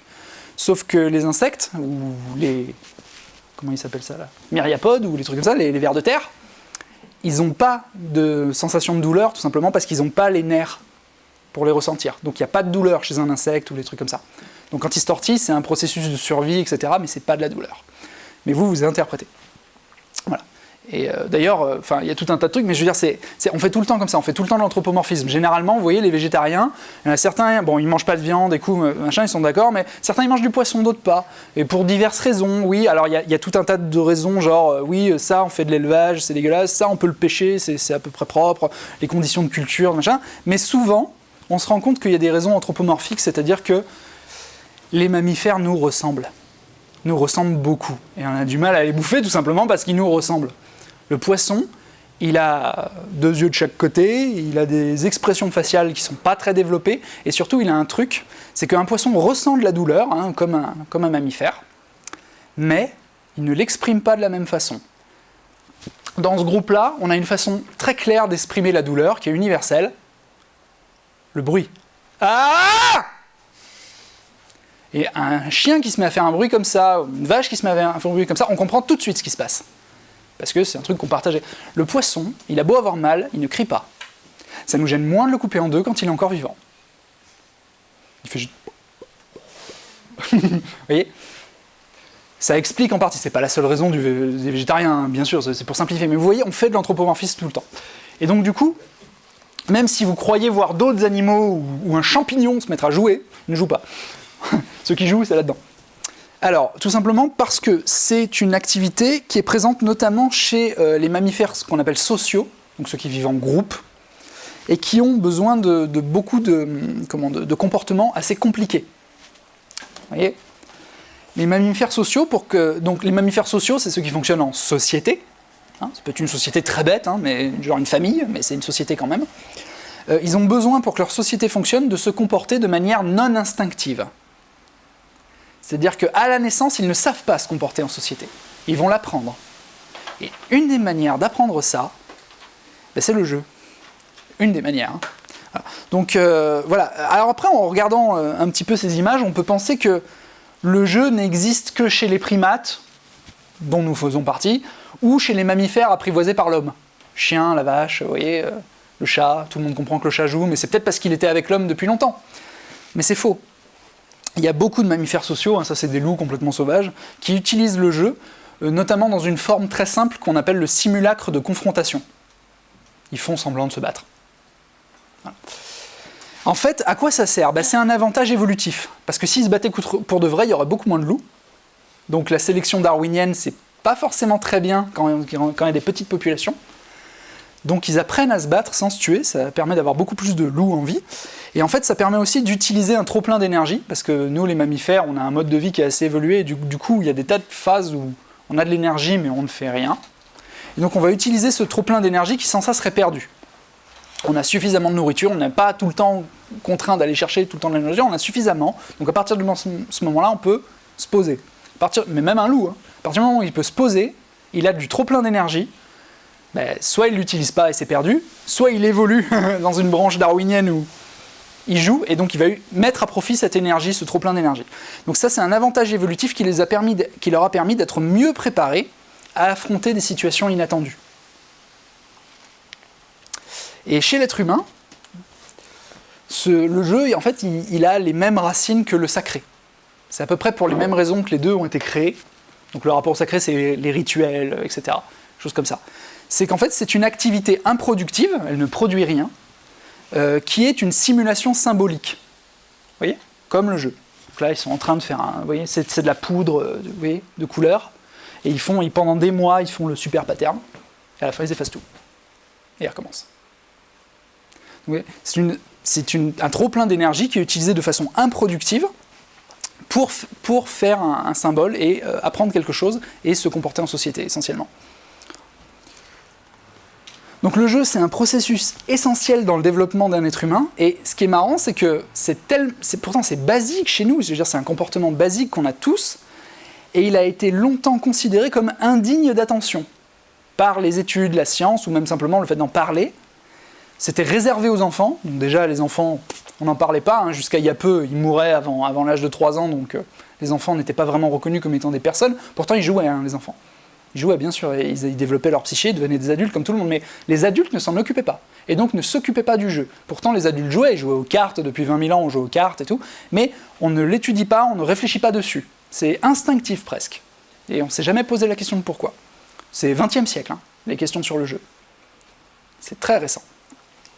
Et longtemps, on lui a préféré le sport comme objet d'étude. Parce que le sport est une activité très proche du jeu aussi, qui partage beaucoup de caractéristiques, mais qui n'est pas exactement la même. Et donc on a depuis très longtemps étudié le sport. Les Grecs ont inventé le concept d'athlète, développement du corps et de l'esprit, etc. Ils ont inventé le sport. Donc ça fait très longtemps qu'on parle du sport. Qu'est-ce que c'est le sport ? Comment on fait un sport ? Pourquoi on fait du sport ? Les jeux, par contre, non. Alors, je vais prendre un thème plus large. Je vais essayer de vous poser la question, comment savoir qu'une activité est ludique ? On revient un petit peu sur les photos qu'on a vues. Si vous vous souvenez des photos, on va peut-être repasser les photos, je sais pas. On s'en souvienne.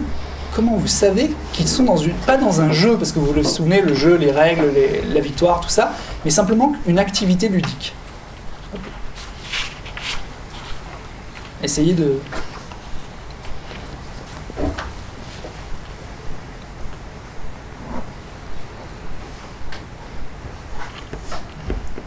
Là, on voit une compétition, un peu. Ouais, mais ils pourraient être dans une compétition sans que ce soit ludique. Oui. Il y a peut-être de la nourriture dans le ballon, et ils sont tous en train de courir après le ballon pour avoir la nourriture, je sais pas. Après, ça n'empêche pas de ludique, mais s'ils ont vraiment faim et qu'ils vont s'entretuer, c'est pas ludique. Vous voyez ? C'est pas parce qu'il y a une compétition que c'est ludique. Ben, d'accord. C'est pas parce que c'est ludique qu'il y a une compétition. Il y a des activités ludiques qui ne sont pas compétitives. Ok. Bon. Là, c'est un genre de poursuite aussi, mais c'est ludique. Ok. Là. C'est pas ludique. Ah, il est dans une activité, c'est un jeu, mais c'est pas si ludique, moins ludique quand même. Il a pas l'air de s'amuser des masses. Hein. Bon, on va passer sur celui-là. Bon, elle est définitivement pas en train de faire une activité ludique. Hein. Mais pourquoi ça se voit ? Parce qu'elle est dans un effort. Elle est dans un effort, mais regarde, il a l'air de faire vachement des efforts lui pour réussir sa réussite. Non, mais dans un effort physique très concentré. Ouais, mais les gamins qui jouaient tout à l'heure, ils étaient dans un effort physique concentré aussi. Ils étaient à fond, les gamins. Hein. Autant que Zidane, je pense. Tu vois ? À leur niveau. C'est que... Et peut-être parce que ça a un rapport avec le développement des muscles aussi. Non. Les gamins développent leurs muscles en jouant en chat. Elle cherche pas à gagner. Cherche pas à gagner ? C'est juste pas ça. Il n'y a pas de... Zidane, il cherche à gagner. Oui, justement. Bah, la dame avec l'haltère, elle cherche pas à gagner. Elle cherche pas à gagner. Elle cherche pas à gagner. Ouais. Ok. Si. Non, mais elle cherche quelque chose, mais pas à gagner. Effectivement, il n'y a pas de condition de victoire, il n'y a pas de règle. Mais ça veut pas dire. On a bien vu qu'il y a d'autres situations où ils ne cherchent pas à gagner, pourtant ils sont dans une activité ludique. Est-ce que ça leur apporte quelque chose?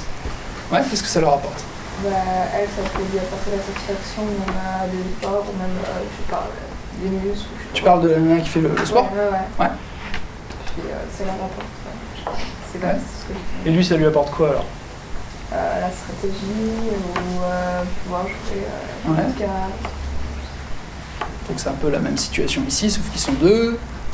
Et alors eux, ça leur apporte quoi? Ouais. Ça, on est en train de réfléchir sur l'utilité du jeu, mais moi je vous demande comment vous savez qu'ils sont dans une activité ludique. Pour eux, c'est facile, ils font pas la gueule, ils sont en train de s'amuser, mais on a bien vu qu'on pouvait faire la gueule et être dans une activité ludique. Par exemple, la différence avec celle-là.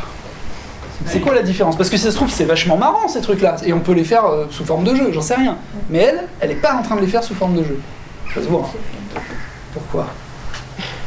Pourquoi eux, ils sont dans une activité ludique et elle n'est pas dans une activité ludique alors qu'elle pourrait? Parce qu'il n'y a pas de plaisir. Pas de plaisir? C'est spontané le jeu. Ouais. Le jeu est spontané. Ah, spontanéité, il y a un mot-clé qui est intéressant. En fait, c'est la manière dont on rentre dedans. C'est un peu comme l'art, hein. Quand je dis l'art est dans le public, il n'est pas dans l'œuvre. C'est pareil, c'est un changement de paradigme, il faut que vous appreniez à regarder là où vous n'avez pas l'habitude de regarder. C'est-à-dire qu'en fait, le jeu, c'est un processus mental. C'est pas des crayons, des papiers et des cases. Si tu m'obliges à jouer au morpion, je ne joue pas au morpion. Je fais semblant de jouer au morpion, pour te faire plaisir. Je ne joue pas. Je ne suis pas dans une activité ludique. Je suis dans une activité forcée. Donc déjà, il faut comprendre que dans une activité ludique, il y a une entrée volontaire. Pourtant, dans le sport aussi, on pourrait dire qu'il y a une entrée volontaire, etc. Mais on pourrait peut-être plus facilement comprendre comment on peut te contraindre à faire du sport. Même si c'est aussi débattable, on n'est pas sûr, mais c'est vrai qu'on peut plus me forcer à faire de la course à pied que me forcer effectivement à... C'est de la pression sociale pour commencer. Ah oui, mais moi je parle simplement de volonté individuelle, je parle pas de pression sociale, juste, voilà, on peut... Oui, pression sociale, oui, effectivement, je réfléchis à ce que tu dis, mais... Ouais, mais je peux me forcer à faire du sport, c'est ça que je veux dire. Alors que me forcer à jouer à quelque chose, difficile, hein. C'est bon... Vous allez voir, vous pourrez jouer dans le sens pratiquer le jeu, mais vous ne serez pas dans une activité ludique. Vous voyez? Alors, je reviens à mes slides où on en était. Ou alors, attendez, on va regarder un peu tous les... Juste vite fait. Donc, ça c'est bon, ils sont en train de jouer, ils sont juste en train de jouer. Eux aussi, on a vu, il n'y a pas de ballon, mais le jouet, c'est leur propre corps. Hop. Lui, il est en train de jouer, mais qu'est-ce qu'il est en train de faire d'autre? De le trébucher. Oui, effectivement. Mais les gamins aussi, ils peuvent trébucher. Mais je veux dire, Zidane, quand il joue au football, il joue, mais qu'est-ce qu'il fait d'autre en même temps? Il bosse. C'est son boulot. Donc il est en train de gagner de l'argent pour vivre. Donc c'est ce qu'on appelle une activité, non pas ludique, mais professionnelle. Ouais. Ok. Et productive, ouais, si tu veux. Ok. Et donc, qu'est-ce que ça change? Ça change que si je suis en train d'aller jouer au football avec mes potes, je décide, allez, viens, on va se faire un foot, dehors. Si j'ai pas envie d'aller faire le foot, je vais pas faire le foot. Si Zidane, il a pas envie d'aller faire le match, parce que ce jour-là, il se sent pas bien, bah, il gagne pas d'argent. Donc il est forcé à jouer, quelque part, par son activité professionnelle. Si c'était pas une activité professionnelle pour lui, il serait pas forcé de jouer. Et elle, si elle fait vraiment du sport, admettons qu'elle fasse ça régulièrement, elle s'est engagée quelque part, elle s'est auto-forcée. Tu sais, le fameux tu fais du sport, tu fais ton jogging 3 fois par semaine, parce que tu as décidé qu'il fallait en faire 3 fois par semaine, parce qu'on dit que c'est bien, parce que sinon ça sert à rien. Et crois-moi, les 2 fois sur 3, t'as pas envie, t'as vraiment pas envie, et tu vas quand même, donc tu te forces. Donc t'es pas vraiment dans une activité ludique, t'es dans une activité sportive. Vous voyez? Parce que l'un peut être l'autre. Le jeu, c'est un football. Le football, c'est un jeu et un sport. Enfin, vous voyez, on peut faire les deux. Mais en fait, ça dépend de comment on entre dans l'activité, et pas de l'activité elle-même. Football peut être un sport, peut être un jeu. Ça dépend de comment on le pratique. Vous voyez? Donc, lui, il joue au solitaire, pas de souci. eux, ils n'ont pas l'air de s'amuser, mais ils sont bien en train de jouer, donc forcément, on retire une forme de plaisir, mais qui n'est pas forcément de l'excitation, de joie, etc. Eux, il n'y a pas de règles, donc on est dans une activité créative, genre proche du dessin. Pourtant, quand tu dessines, tu joues pas. On est bien d'accord, ça tout le monde, vous dessinez pour vous amuser, mais vous ne jouez pas. Or là, on dit qu'ils jouent. Vous voyez que la frontière est mince quand même. Vous voyez qu'on est dans une activité créative, mais celle-là, c'est un jeu. Ça tient notamment à l'outil qu'ils utilisent, à tout un tas de trucs de convention, quoi. Voilà. Ok, faire ce devoir, c'est pas un jeu. Jouer à la dinette, c'est pas un jeu. Cuisiner... faire ses devoirs, c'est pas un jeu. Jouer à la dinette, c'est un jeu. Cuisiner, c'est pas un jeu, même si on s'amuse pourtant. On peut s'amuser, on peut prendre du plaisir, il n'y a pas de souci. Mais il y a des tas d'activités dans lesquelles on peut prendre du plaisir, et c'est pas un jeu. Voilà. Il y a des gens qui adorent conduire, c'est pas un jeu. S'ils se plantent, ils meurent. C'est pas un jeu. Donc là, un match de boxe, voilà, on est en train de réfléchir sur les conditions. Conditions de victoire, de défaite. Normalement, dans un jeu, tu perds, c'est pas grave. Là, s'il perd, il a plus de face, quoi. Donc bon. Pas forcément. Non, pas forcément, mais c'est un risque. C'est un risque, voilà. C'est un risque, mais pas dans la défaite, c'est un risque dans... Ah oui, même si tu gagnes, oui. Ah oui, dans le sport en général, oui. Mais ce que je veux dire, c'est que normalement, quand tu finis le jeu, tu es capable de refaire une partie, et je veux dire, il y a... Tu vois, par contre, si c'était des jeux d'arène romains... Ouais, là oui, d'accord. Un peu comme la roulette russe. Ouais, la roulette russe, il faut être fan d'un peu. Non, mais c'est le principe, c'est un jeu avec une condition de défaite qui est la mort. Voilà. Ok, donc jouer à la poupée et jouer à Hamlet. Alors le jeu, voilà. En fait, il y a deux parties à jouer. Et en fait, le problème, c'est que ces deux parties, en français, on a le même mot, c'est jouer. On n'a qu'un seul mot. En anglais, ils ont deux mots, game et play. Ça, c'est play. Game, c'est les règles. Play, c'est pratiquer. Vous voyez ? Donc je reviens sur mon truc. Parce qu'on a un peu vu tout. Voilà. Et alors la roulette, les jeux d'argent et tout ça, je voulais vous faire réfléchir là-dessus parce que effectivement, on réfléchit sur la notion de conséquence. Normalement, un jeu n'a pas de conséquences. C'est à ça qu'on sait qu'on joue, c'est que c'est pour de faux, c'est quelque chose, etc. Lui, il y a des vraies conséquences à sa victoire ou sa défaite. Pourtant, on dit que c'est un jeu quand même, on dit jouer au jeu d'argent. Mais encore une fois, le français est limité. En anglais, ils disent pas jouer. Ils disent gambling, pas play. Ils ne play pas, ils gamble. Gamble, ça veut dire parier. En fait, si on analyse comment c'est foutu, c'est un jeu, à la base il y a un jeu quand même, voilà, on décide d'une case, on lance la bille, on regarde si la bille arrive sur la case, pareil pour le poker, etc., tous les jeux de casino, même les courses hippiques, mais en fait vient se greffer par-dessus un pari d'argent. Or c'est ça le gamble, c'est ce qui vient se greffer, c'est jouer avec du vrai argent qui est gamble, qui est le jeu d'argent. Et tu remarques que si tu enlèves la partie jeu d'argent, il reste un jeu, mais alors jouer à ça sans vrai argent, combien de temps vous allez jouer avant de vous faire chier, hein, parce que moi, passé 3 ans et demi, j'ai compris que j'avais une chance sur 36, et voilà. Ok, loupé, perdu. Vous voyez ? Donc c'est un jeu, souvent débile. Le poker, ça peut être limite intéressant à cause des trucs de bluff, et ça, sans argent, vous voyez ? Ça peut être limite un jeu intéressant. Mais dans la plupart des jeux d'argent, il y a une grosse partie de hasard. Le hasard est très présent, ce qui fait qu'il n'y a pas énormément... C'est un jeu très basique.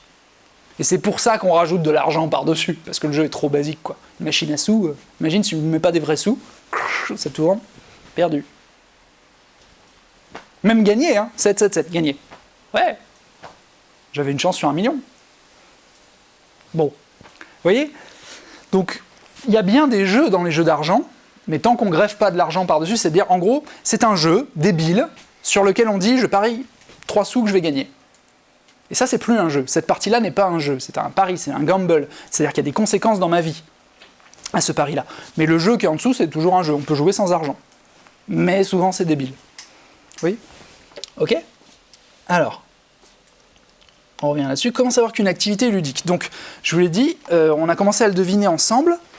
Il y a un engagement volontaire dans une activité ludique, qu'il n'y a pas forcément dans une activité professionnelle ou sportive. C'est-à-dire que on entre dans le jeu, en latin ça se dit inlusio, illusion. Vous voyez ?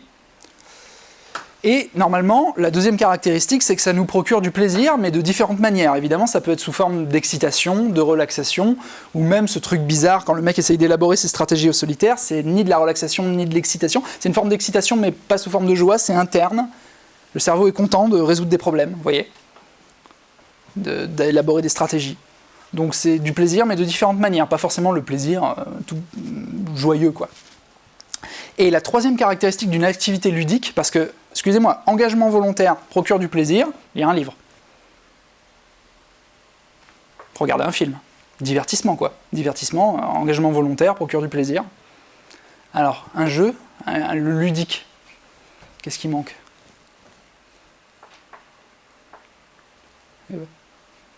Elles sont connes mes questions. En fait, il manque l'interaction. Il faut que ce soit interactif, tout simplement. Eh oui. Un jeu, un film, un livre, non. Un jeu, oui. Donc elle est interactive, c'est-à-dire qu'en gros, les joueurs influent sur le déroulement de l'activité, contrairement à un film ou un livre. Alors maintenant, je vous pose des questions très cons, genre l'activité sexuelle est-elle ludique ? Pas vraiment. Ça peut, mais pas forcément. On peut voir ça sur un grand angle. On y entre de manière volontaire, dans le meilleur des cas. On en retire du plaisir, il n'y a pas de conséquences directes. Si on enlève toute la partie reproduction à laquelle on a mis fin depuis le XXe siècle avec la contraception, ça a l'air ludique. Je parle pas de faire des enfants, je parle justement de juste s'envoyer en l'air avec quelqu'un, quoi.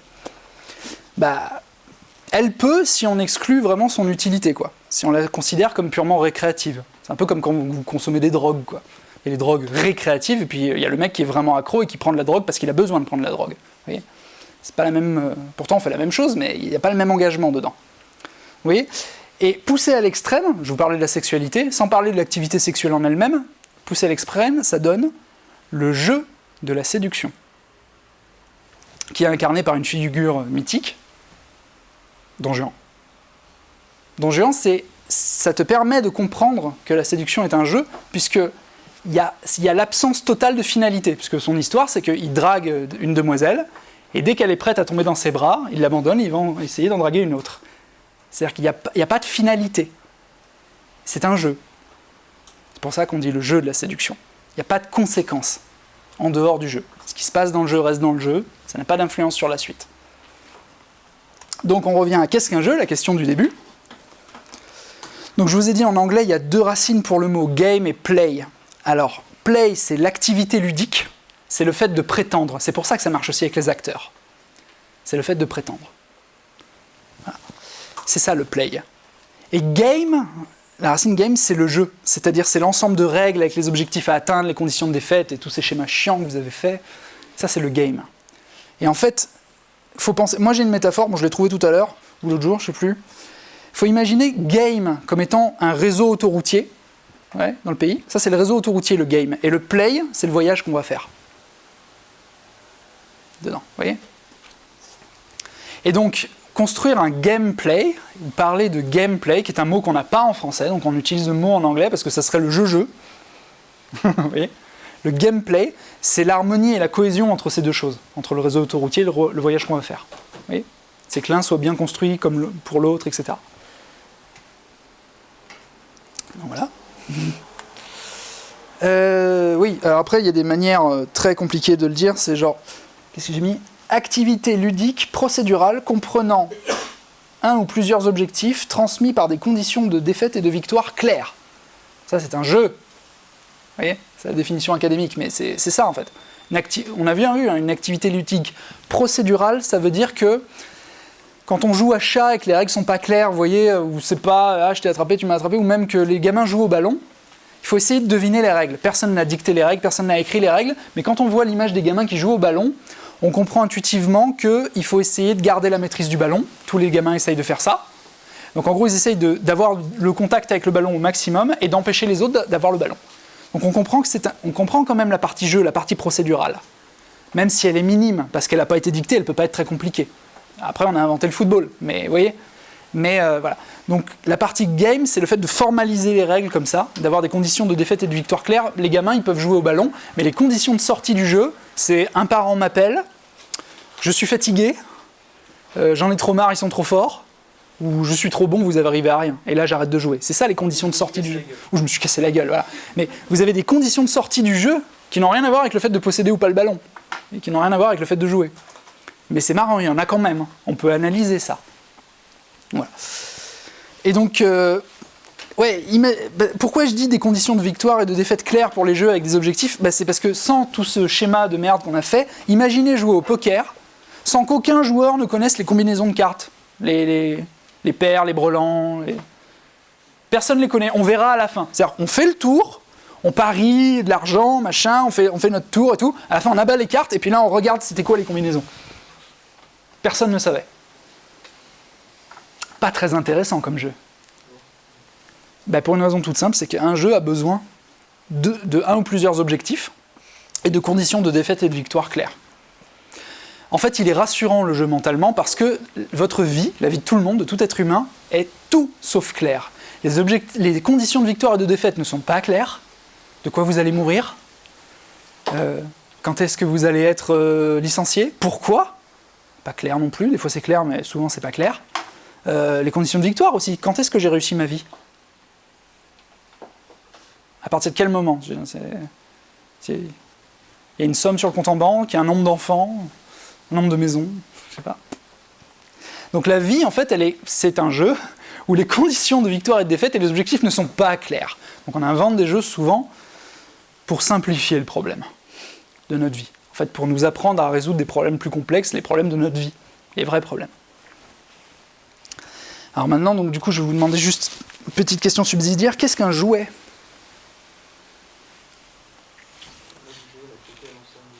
Ouais. Alors citez-moi des jouets. Un Kinder Surprise. Un Kinder Surprise ? Oui. Dedans, il y a un jouet, effectivement. Une voiture télécommandée. Une voiture télécommandée. Bon, les trucs classiques, hein. Les Lego. Ouais, une petite voiture. Une voiture pour se divertir, quoi. Ouais, une Barbie. Donc, si je vous dis Minecraft, vous voyez ce que c'est tous ? Ouais.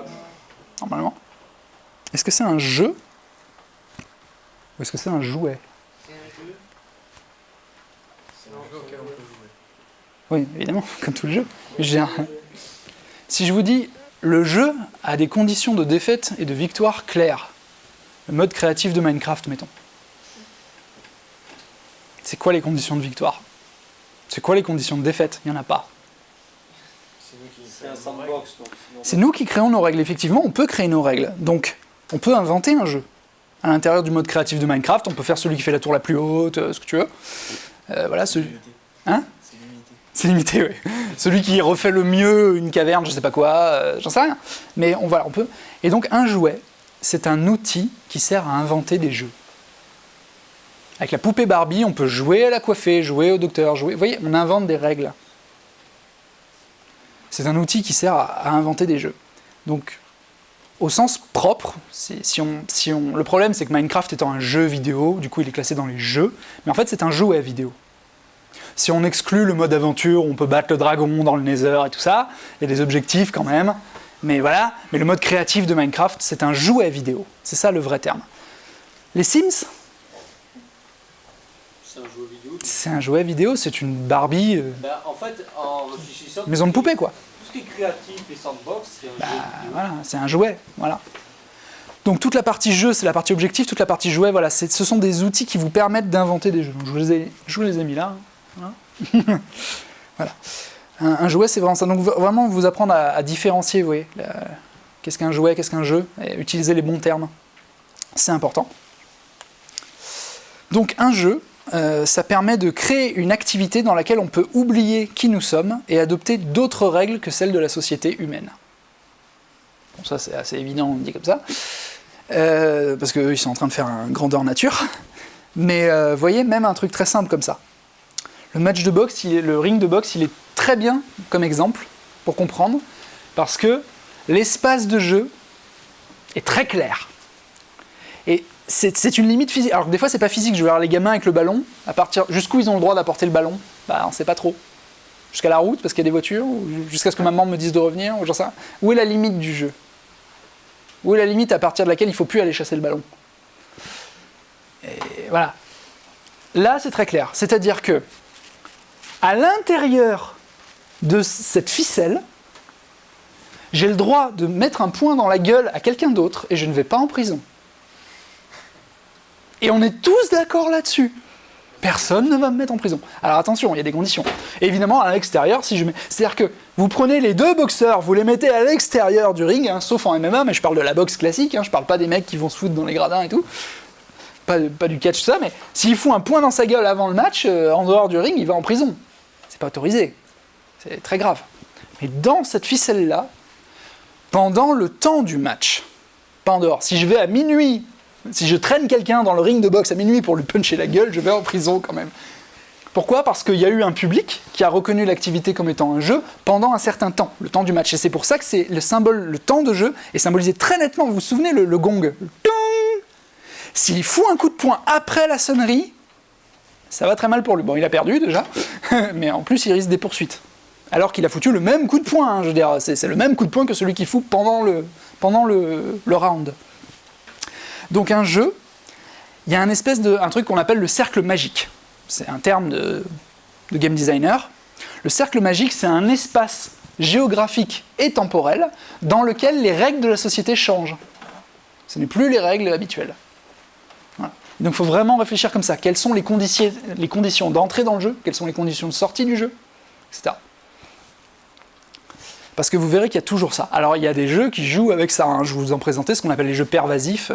Il y avait un jeu sur mobile, ça s'appelait l'Assassin, et t'avais une photo d'un mec random, mais un vrai mec qui existe, et en fait il fallait le prendre en photo sans qu'il te voie, c'est comme ça. Et si tu matchais la même photo, et ben t'avais gagné, en fait tu l'avais assassiné, genre comme un sniper, tu vois. Et donc du coup tu ne sais jamais, t'es dans la ville, tu sais jamais qui joue au jeu, qui joue pas au jeu. Un mec qui t'a pris en photo, tu fais « Oh putain, est-ce qu'il m'a eu, ou est-ce qu'il était juste en train de prendre une photo ?» T'es en bas de ta cage d'escalier, oh il y a deux gars. Est-ce qu'ils font partie du jeu ? Ouais, les jeux pervasifs, qui jouent avec les limites de ce ring, avec ce cercle magique. Voilà. Donc, la dernière caractéristique du jeu, et c'est certainement la plus compliquée, c'est l'absence de conséquences de la victoire sur la vie que vous avez après le jeu. C'est la dernière caractéristique. Hein. Et ça, il s'agit vraiment d'une disposition mentale. C'est-à-dire que c'est le fondement de la différence entre le jeu et le sport. Si vous commencez une activité dans le but d'améliorer une compétence, vous êtes dans une philosophie sportive. D'où la nana qui se force à faire ses haltères. Elle a pour but d'améliorer une compétence. Ça peut être vague, genre améliorer juste ma forme physique ou peu importe. Ça peut être juste courir plus vite. Ça peut être, vous voyez, ça c'est une philosophie sportive. Améliorer une compétence. Mais même dessiner, on peut dessiner de manière sportive. Si on dessine 3 dessins par jour dans le but d'être bon en dessin, vous êtes dans une philosophie sportive. C'est pas mauvais, hein, c'est pas du jeu. Et en fait, si vous commencez une activité dans le but de vous divertir, donc le fameux ludus, l'activité divertissante, bah, vous êtes dans la philosophie ludique, vous êtes dans le jeu. Bien sûr, certaines activités comme le football peuvent être à la fois sportives et ludiques, et le même ballon, le même terrain, le même jour, il y a peut-être un mec qui viendra pour gagner des sous, il y a peut-être un mec qui viendra juste parce qu'il avait envie de jouer contre Zidane. Et ouais, on filme tout. Il y a un mec qui joue et un mec qui bosse. Vous voyez ?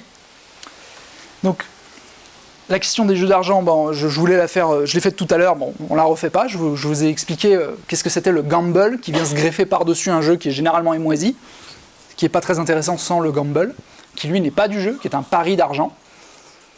Je parie que je vais gagner à un jeu tout pourri. Voilà. Un jeu de hasard. Ouais, souvent. Après, le poker, c'est un peu plus complexe, il y a du bluff et tout, c'est pas mal, mais bon, il y a beaucoup de hasard quand même. Ok ? Donc voilà, donc on a fait le total. Donc un jeu, il y a un cercle magique qui est un espace temporel et géographique, dans lequel on entre volontairement, qui n'a pas de conséquences réelles sur la sortie. Alors ça c'est un peu discutable et tout, parce que à partir du moment où on commence à se demander à quoi sert le jeu, pourquoi je joue, bah pour m'entraîner dans des processus sociaux, machin, bah on comprend que le jeu est utile, mais généralement quand on comprend ça on joue plus. Parce que si le gamin se dit alors je vais jouer à la marelle pour améliorer mes compétences spatiales, non, bah il joue pas. Il est en train de faire du sport. Vous voyez ? Qui contient donc des règles dans lesquelles il y a des objectifs et des conditions de fin, les conditions de fin étant victoire, défaite ou match nul. Ok. On finit en parlant un petit peu du sport. Alors, on en a déjà beaucoup parlé, mais pour reconnaître une activité sportive, du coup, bon, allez, je vous passe direct le machin. Donc, l'idée, c'est effectivement que ça demande un effort physique et mental, ou physique ou mental, enfin, vous voyez, un peu des deux, dans le but d'améliorer une performance qui est quantifiable. Quantifiable, ça veut dire qu'on peut la mesurer. Si on ne peut pas mesurer la performance, c'est difficile d'être dans le sport, vraiment. Après, oui, effectivement, on peut courir juste pour maintenir la forme, mais on est vite tenté de regarder combien de kilomètres on a parcouru, etc. Vous voyez ? Sinon, on est juste dans courir pour se divertir, ou je sais pas quoi. Vous voyez ? Dès qu'on commence à mesurer... Justement, est-ce que tu penses que le dessin en tant que sport est quantifiable ? Ah, c'est une très bonne question. C'est une très bonne question. Ouais, c'est peut-être pour ça qui l'empêche de devenir totalement un sport, c'est parce que c'est difficilement quantifiable. Tu vois ? Sinon, il y aurait des... Il n'y a pas tellement de compétitions. Il y a des compétitions de dessin, mais c'est très subjectif et on n'en fait pas un sport national, il n'y a pas de règles, vous voyez ? On ne peut pas établir de compétition parce que c'est difficilement quantifiable, ta réussite de dessin. C'est subjectif. Oui. Donc c'est pour ça que le sport a besoin de quantifier objectivement la réussite, la performance. Oui. Et il y a une notion mentale de dépassement de soi, toujours. Sans ça, il n'y a pas vraiment de sport. C'est je vais devenir quelqu'un de meilleur, que ce soit physiquement, mentalement, ce que tu veux. Mais je serai quelqu'un de meilleur à la sortie. Alors que quand tu joues à la marelle, tu te dis pas je vais être quelqu'un de meilleur à la sortie. Ça, c'est la grosse différence. Pourtant, ce qu'ils partagent en commun avec le jeu, évidemment, c'est la notion de compétition. Dans le jeu ou dans le sport, il peut y avoir des compétitions, des fois, c'est un peu les deux. Et les règles, évidemment, le côté très... pas forcé, c'est pas forcé, hein. Je veux dire, quand tu fais du jogging, il n'y a pas forcément énormément de règles, mais tu sais qu'il ne faut pas marcher. Tu vois, tu sais qu'il y a quand même des règles, et puis après, si c'est un sport très codifié, genre la boxe, voilà, tu n'as pas le droit de foutre des coups de pied, etc. Donc il peut y avoir beaucoup de règles, ça peut être très procédural aussi. Donc ça c'est le point commun plutôt avec le jeu, et ça c'est vraiment du sport, quoi. Alors après, la grosse question du sport, qui est vraiment difficile, c'est est-ce que l'effort physique est nécessaire pour que ce soit un sport ? Et ça, c'est toute la question, parce que ça dépend de la définition. Il n'y a pas de réponse claire, en fait, à cette question. Je ne te demande pas de répondre. Par exemple, le solitaire, oui, voilà. Pas forcément physique. Oui, mais il y en a qui vont te dire c'est pas du sport. Et toi, tu te dis, bah si, regarde, il y a des compétitions, machin, ou je sais pas quoi, ou les échecs, hein, tu mets les échecs, le ping-pong. Dans les ping-pong, il y a un peu d'effort, mais les échecs. Il y a des compétitions d'échecs, des tournois d'échecs, des champions d'échecs. Il y a des gens qui gagnent leur vie, peut-être, sûrement, j'espère, avec des échecs. Donc on en fait un sport, parce qu'on a tout l'aspect là, et là. Mais alors l'effort physique ? On en a la moitié. Ouais. Voilà, c'est ça. Donc en fait, moi, j'ai pas la réponse. La seule réponse que j'ai, c'est ça dépend de comment vous définissez le sport. Il y a le sport nécessitant l'activité physique. Ça peut être mental aussi, mais il faut que ce soit physique. Et il y a le sport au sens général, plus large, qui ne nécessite pas l'activité physique. Enfin, quand j'ai activité, c'est vraiment effort. C'est finir en ruisselant, quoi. Tu vois ? Ok. Donc voilà, donc effectivement quand on joue tout seul, quand on fait du sport tout seul, genre le jogging, on quantifie sa performance, c'est l'occasion de battre son propre record, de chercher à se dépasser, à s'améliorer, on est toujours là-dedans. Hein. Vous voyez, c'est pas parce qu'il n'y a pas de compétition que c'est pas compétitif, ne serait-ce que contre soi, ou qu'on ne mesure pas les performances. On peut mesurer les performances tout seul, il n'y a pas besoin de quelqu'un d'autre, ne serait-ce que pour s'améliorer. Ok ? Et maintenant le dernier point, quel est le point commun entre tous ces gens ? Dans leur activité, j'entends. Oui, d'accord. Mais est-ce qu'ils sont tous les quatre en train de jouer ? Non. Ils ont tous un but. Ouais. De gagner. Gagner leur vie surtout. Ah ouais, effectivement. Ils sont tous en train de gagner leur vie. Alors ça s'appelle comment ? C'est une activité, on l'a dit tout à l'heure. Professionnelle. Donc ce sont tous des professionnels. Mais à quoi on reconnaît une activité professionnelle d'une activité qui n'est pas professionnelle ? Le fait que tu gagnes ta vie, oui, mais il y a des professionnels qui crèvent de faim. C'est qu'ils gagnent leur vie, ouais, de l'argent. C'est ça. C'est souvent lié à ça. Alors après, on peut essayer de mettre d'autres notions, mais il n'y en a pas beaucoup.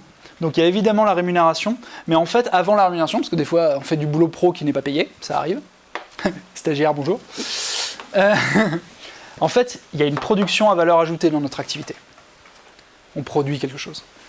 Dans le sport, on le produisait pour soi, on améliorait une performance, une compétence. Et là, on produit quelque chose d'externe. On produit une richesse ou de la valeur. Donc c'est une production à valeur ajoutée, c'est ça qui définit une activité professionnelle. Et évidemment, pareil, il peut y avoir un ensemble de règles avec des procédés, des processus, etc., comme dans le jeu, comme dans le sport. C'est pour ça qu'on peut faire des liens. Il peut y avoir des compétitions professionnelles, je sais pas, mais pourquoi pas. Après, c'est plus tellement la profession. Si tu fais le concours du meilleur vendeur, c'est plus tellement profession. Il y a des compétitions au bout de oui. comme par exemple les bûcherons. Oui, je sais bien. Mais dans ce cas-là, ça redevient une espèce... Ils sont pas en train de couper du bois pour gagner de l'argent, ils sont en train de faire la compétition, c'est à part. Ils se servent de leur activité professionnelle et ils la transforment en jeu ou en sport. Tu vois, c'est encore une fois, l'activité peut être les trois. C'est la façon dont on l'a fait, la façon dont on entre dedans mentalement qui est différente. Parce que du coup, le schéma final, voilà, vous avez le sport, le jeu, la profession, et évidemment des choses qui se superposent. Donc, des gens, par exemple, qui font de leur sport une profession. Bon bah, sport professionnel, nickel, ça marche, tout va bien. Des gens qui jouent, et c'est leur profession. Je croyais qu'on ne pouvait pas nous obliger à jouer, tout ça. Ouais, mais si je fais du journalisme, si je fais de l'enseignement, si je fais du développement de jeu, je suis bien obligé de tester le jeu. Je joue de manière professionnelle, je gagne ma vie avec en fait de jouer. Même journalisme, ça inclut le joueur du grenier, Marcus, hein, ça peut être des vidéos. Hein. Vous voyez ? Alors ok, là on est ok. Quelqu'un qui ferait du jeu de manière sportive, mais sans gagner sa vie avec. C'est les super players. Donc en gros, c'est des gens qui vont détourner un jeu pour le pratiquer de manière sportive dans le but d'améliorer une compétence. Donc ça peut être du speedrun, donc terminer le jeu le plus rapidement possible, etc. On peut faire des compétitions, on peut même gagner de l'argent ou rarement gagner sa vie avec. En tout cas, c'est pas codifié, c'est pas réglementé, il n'y a pas d'impôt dessus. Donc vous voyez, on n'est pas dans la profession, on est vraiment dans le sport et le jeu. En fait, je détourne un jeu pour en faire un sport. Je suis dans le super play. Et évidemment, quand on fait les trois en même temps, on fait de l'e-sport. Évidemment. À réserver que l'on considère le sport comme ne nécessitant pas forcément d'activité physique intense. C'est quand même épuisant, moi je trouve, mais c'est vrai que tu peux faire 200 kilos et faire de l'e-sport, il n'y a pas de souci, ça va marcher. Je ne sais pas combien de temps, mais ça va marcher. Mais ça va, quoi. Encore que ça nécessite des réflexes de dingue et qu'après un certain âge, il paraît que c'est difficile. Je ne sais pas. Mais vous voyez, voilà. Donc, voilà, c'était pour dégrossir un petit peu, et après on va surtout parler de ça en game design évidemment, mais pour déjà qu'on mélange pas tout. Et qu'on sache comment ça se superpose, où ça se superpose et pourquoi. Ça marche ? Bon. Alors j'ai le choix entre... Ah ouais, on va faire une toute petite activité parce qu'il nous reste 20 minutes. Ouais. Je vous propose de changer une règle dans le morpion. Une seule règle. Vous avez juste à écrire, c'est comme le morpion, sauf que. Essayez.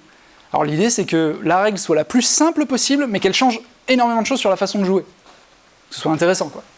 Si tu me dis, c'est un damier de 4 par 4, je fais, ouais, bon.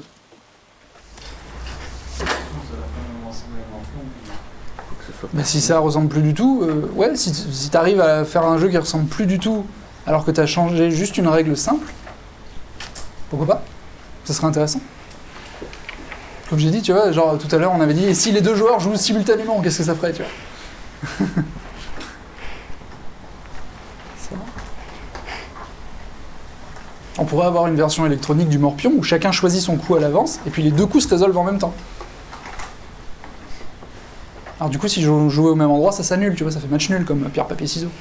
Enfin, ça annule le coup, quoi, jusqu'à ce qu'ils jouent à deux cases différentes. Par exemple, c'est un exemple, hein, mais... C'était votre idée ? Tant pis. Voilà. Tu mets les trois en même temps. C'est bon. Ouais, tu fais ta ligne. Gagné. Jeu où tu gagnes à tous les coups au premier coup. Non, l'idée c'était justement d'essayer que le jeu devienne un peu profond parce que normalement, quand t'as passé 6 ans et demi, t'as compris comment faire match nul à chaque fois. Normalement, hein. Tu te fais plus avoir et tu fais match nul à chaque fois. C'est ce qu'on appelle un jeu qui est dit résolu. Tu as résolu le jeu.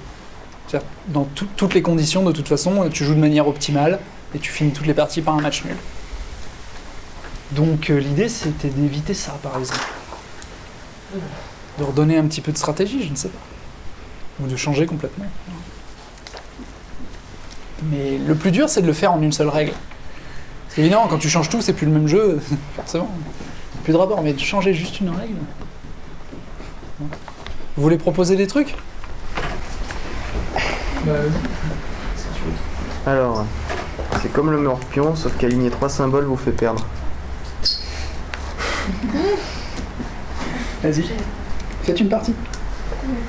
Oh, pas pour le reste. Vas-y. Faites une partie. Aligner 3 symboles vous fait perdre. Faites une partie avec votre voisin. Ouais. Du coup, t'es obligé de. C'est comme le morpion, mais si vous alignez 3 fois le même symbole, vous perdez. Ça va pas. Faut essayer de pas perdre.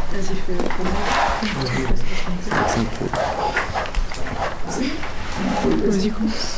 Je commence.